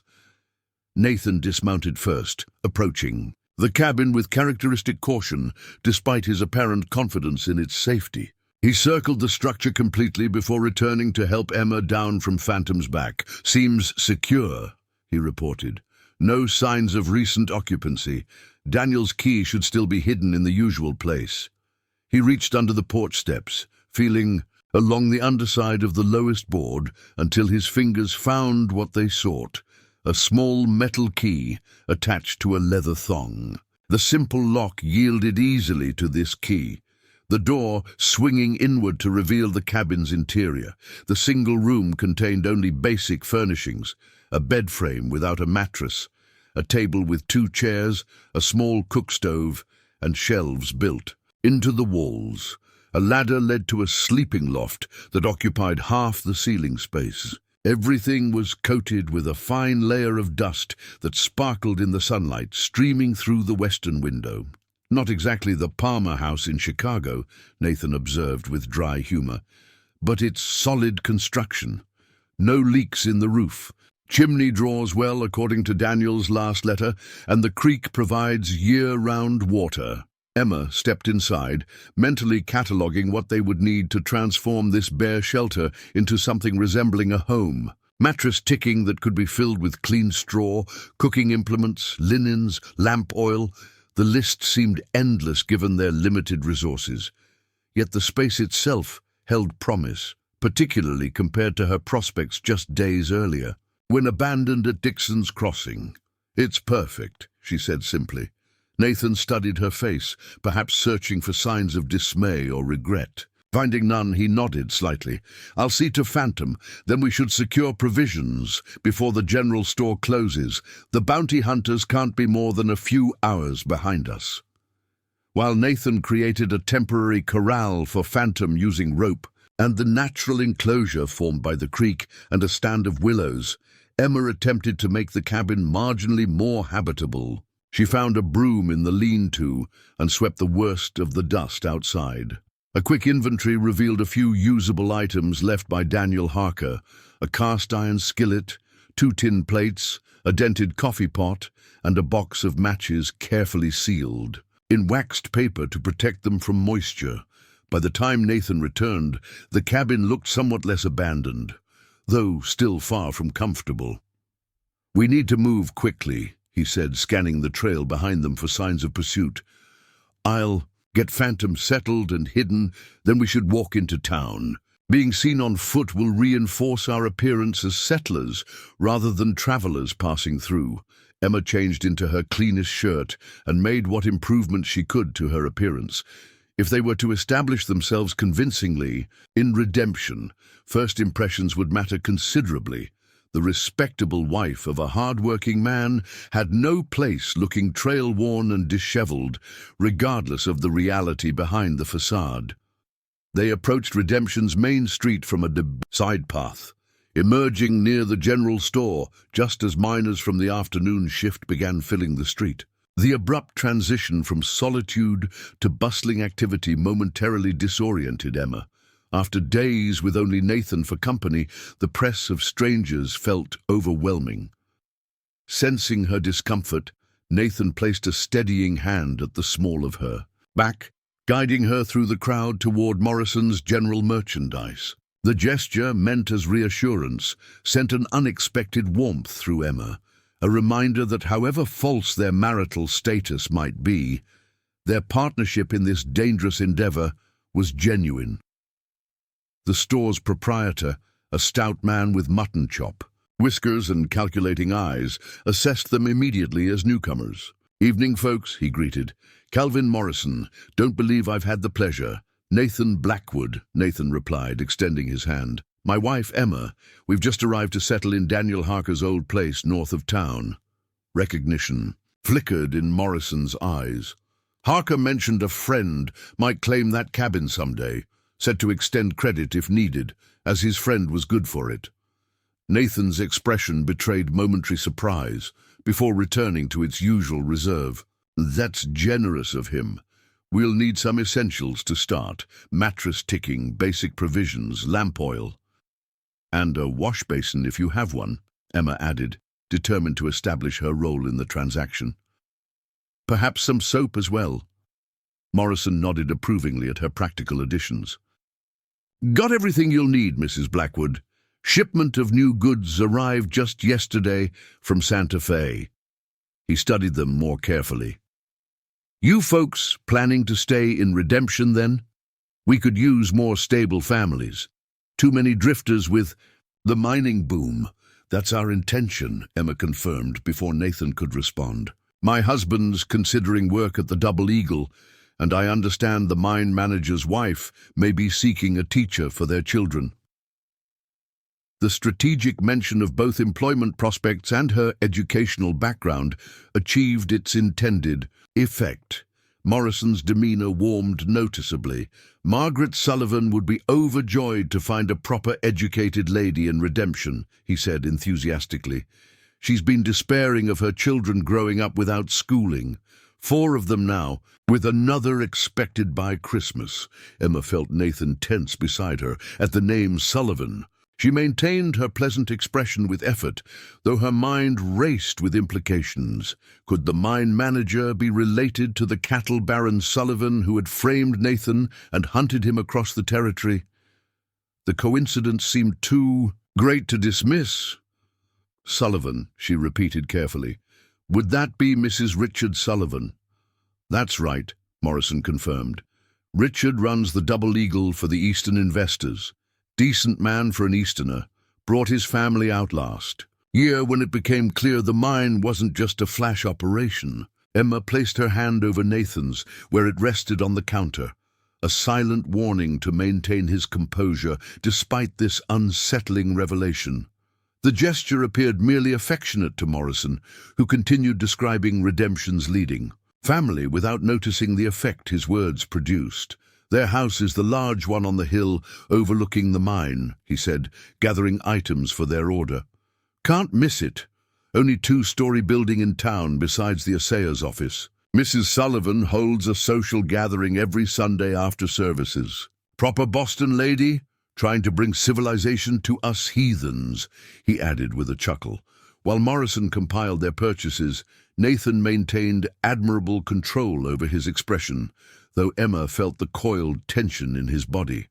What she had initially considered fortunate, potential employment connected to her actual skills, had transformed into potential disaster. If Richard Sullivan was related to the man hunting Nathan, they had unwittingly walked into the very danger they sought to escape. They departed the store with arms full of provisions and Morrison's offer to put the word in with Mrs. Sullivan about the new school teacher in town. Night was falling as they walked back toward Harker's cabin, the mining town's activities shifting from commerce to leisure. Piano music spilled from the Silver Dollar Saloon, accompanied by raucous laughter and the occasional shout. "Richard Sullivan," Nathan said once they were safely beyond earshot of any residents, "brother of William Sullivan, the cattle baron. They barely speak according to rumors, but blood ties run deep. Could it be a coincidence?" Emma asked without much hope. "Sullivan isn't an uncommon name. Coincidences get men killed in my experience." Nathan's voice carried the chill of genuine concern rather than his usual cautious vigilance. "We need to reconsider our plans. Redemption isn't the sanctuary I'd hoped." The disappointment in his tone mirrored Emma's own feelings. After days of hardship and danger, they'd finally reached what should have been temporary safety, only to discover they'd ventured into the very heart of enemy territory. At the cabin, they worked in tense silence to make the space habitable for the night. Nathan filled the mattress, ticking with clean straw from a supply in the lean-to, while Emma arranged their meager provisions and lit the lamp against the gathering darkness. The domestic scene might have appeared peaceful to an observer, unaware of the danger surrounding them. "What now?" Emma asked when they'd done all possible to secure their shelter. "Do we leave tonight?" Nathan shook his head, his expression grim. "The bounty hunters will be watching all trails out of Redemption by now. Departing immediately would only confirm their suspicions and invite pursuit." He paced the small confines of the cabin, tension evident in every movement. "Our best protection remains the cover we've established." Nathan and Emma Blackwood settling into a legitimate claim on Harker's cabin, seeking honest work in the community. "You can't possibly mean to stay," Emma protested. "Not with Richard Sullivan here. The risk is too great." "The greater risk is fleeing without preparation," Nathan countered. "We need supplies, information, and a plan before attempting to leave. A few days of maintaining our cover while I assess the situation is our safest option." Emma recognized the tactical wisdom in his argument, however much it contradicted her instinct for immediate flight. And if I take the teaching position with the Sullivans, wouldn't that place me directly in danger as well? Nathan's expression softened marginally. That decision must be yours. It would certainly reinforce our cover story, perhaps even provide protection through association with Redemption's most prominent family.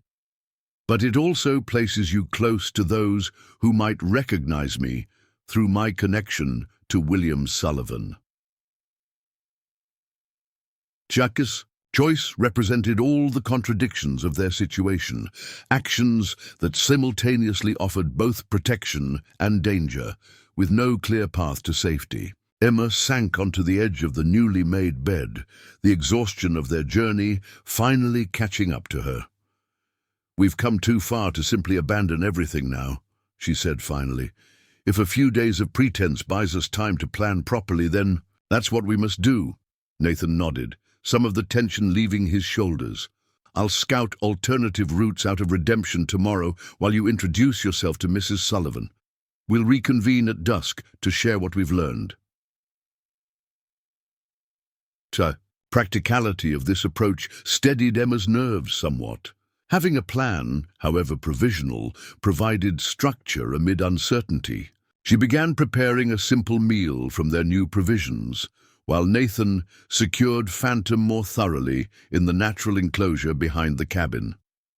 When he returned, they ate in companionable silence, both lost in private thoughts about the challenges ahead. The small cabin grew comfortable with the stove's warmth and lamplight, creating a sphere of domestic tranquility at odds with their precarious circumstances.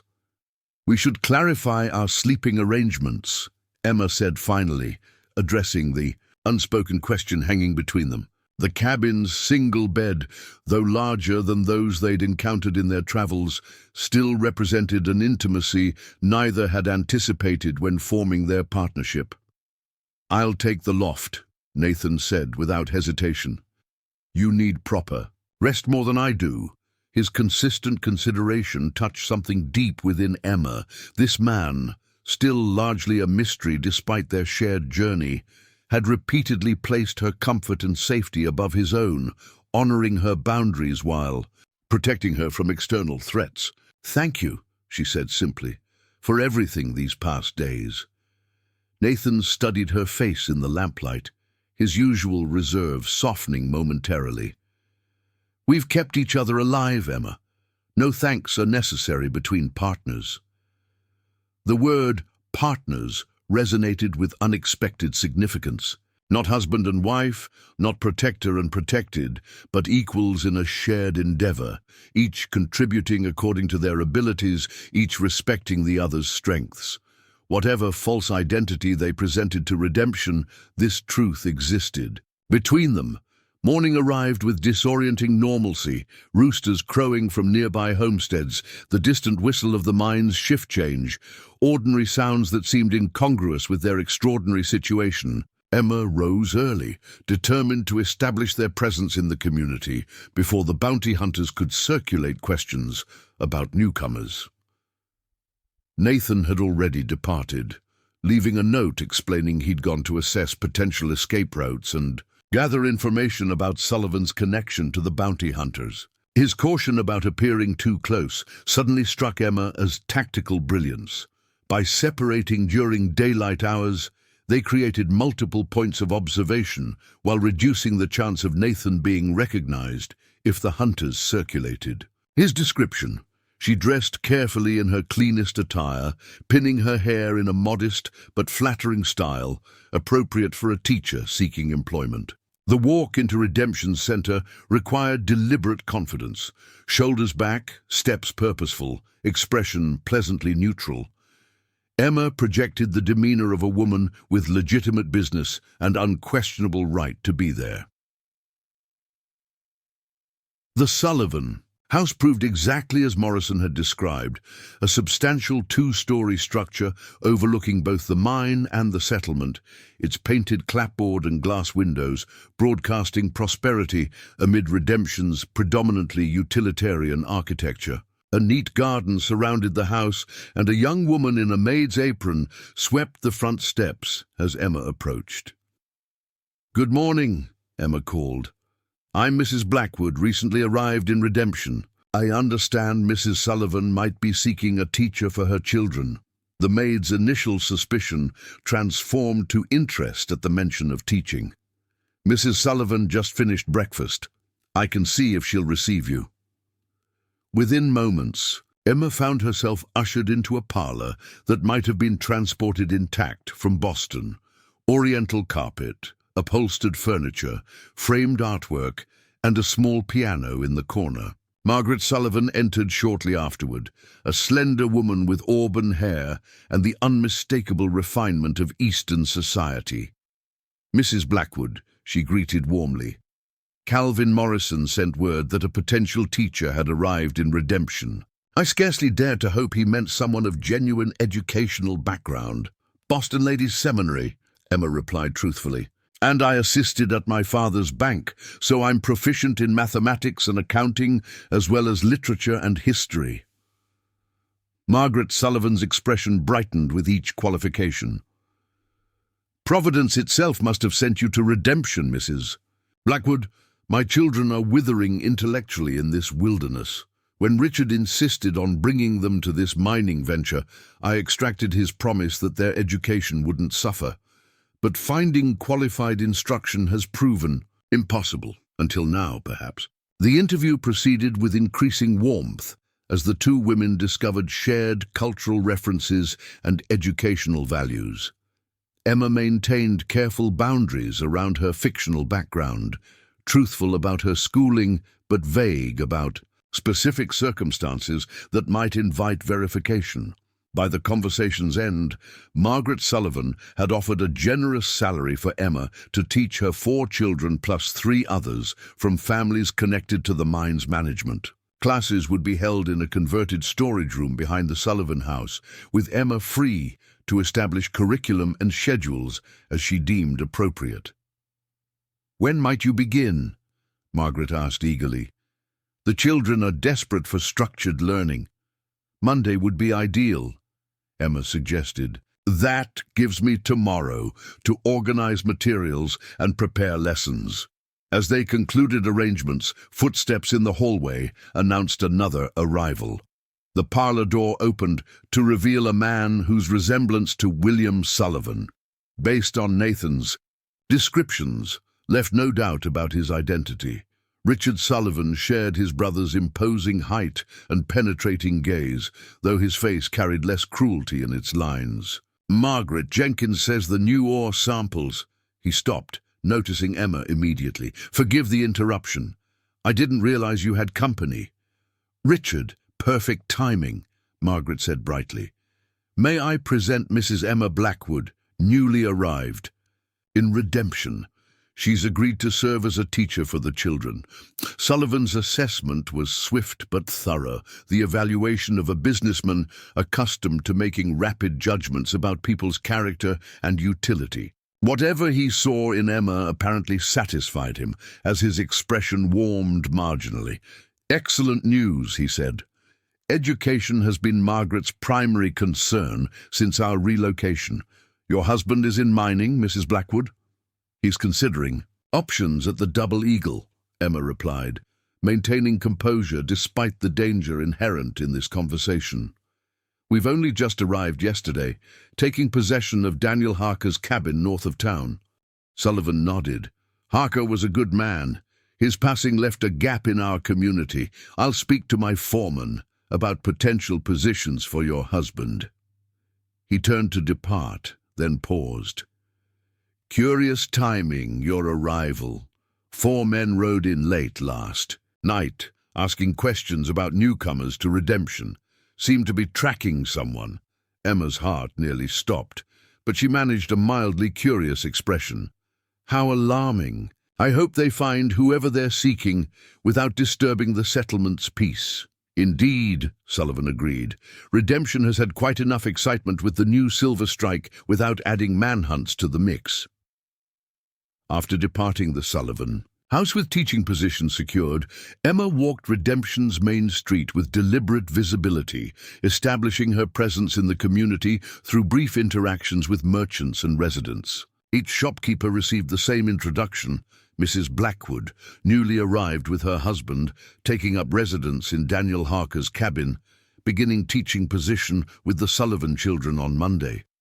By midday, she had effectively inoculated the community against suspicion through transparent purpose and open engagement. Should the bounty hunters begin circulating questions about newcomers, they would immediately hear about the Blackwoods, a respectable couple with legitimate connection to a deceased resident and employment arrangements with the community's leading family. When she finally returned to the cabin, Emma found Nathan waiting, his expression grave. "The bounty hunters arrived last night," he said without preamble. "They've been showing my description at every business in town." "I know," Emma replied. "Richard Sullivan mentioned them during our meeting." Nathan's eyes widened. "You've met Richard Sullivan? Already?" Emma quickly recounted her morning's activities, including the teaching position and her strategic self-introduction throughout the settlement. Nathan listened with growing appreciation evident in his expression. "Brilliant tactics," he acknowledged when she'd finished. "You've established our cover more thoroughly in one morning than most could manage in a week."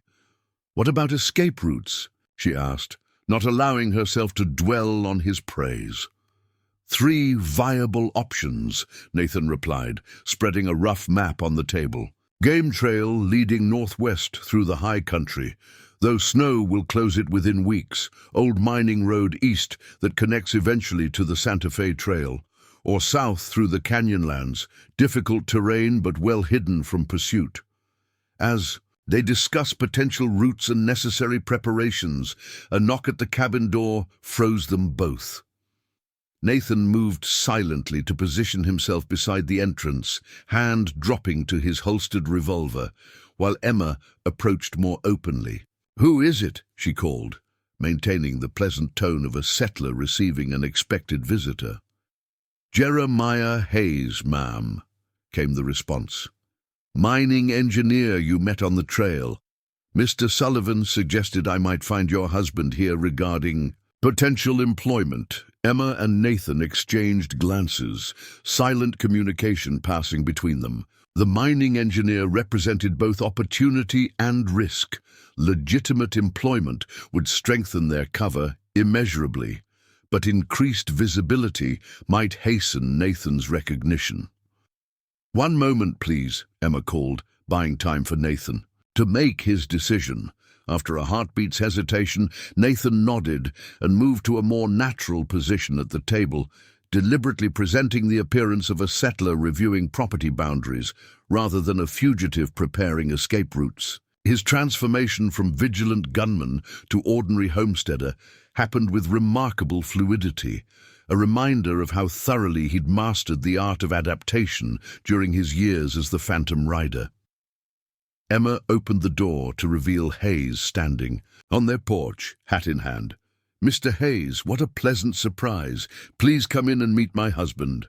As Hayes stepped into their cabin, Emma realized they had reached a critical juncture in their journey. The choices made in the coming days, whether to flee immediately or commit more deeply to their redemption identities, would determine not just their survival, but the very nature of their partnership.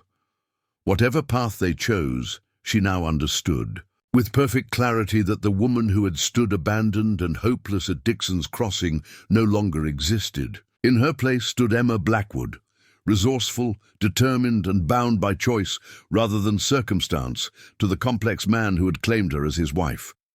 Up next, you've got 2 more standout stories right on your screen. If this one hits the mark, you won't want to pass these up. Just click and check them out. And don't forget to subscribe and turn on the notification bell so you don't miss any upload from us.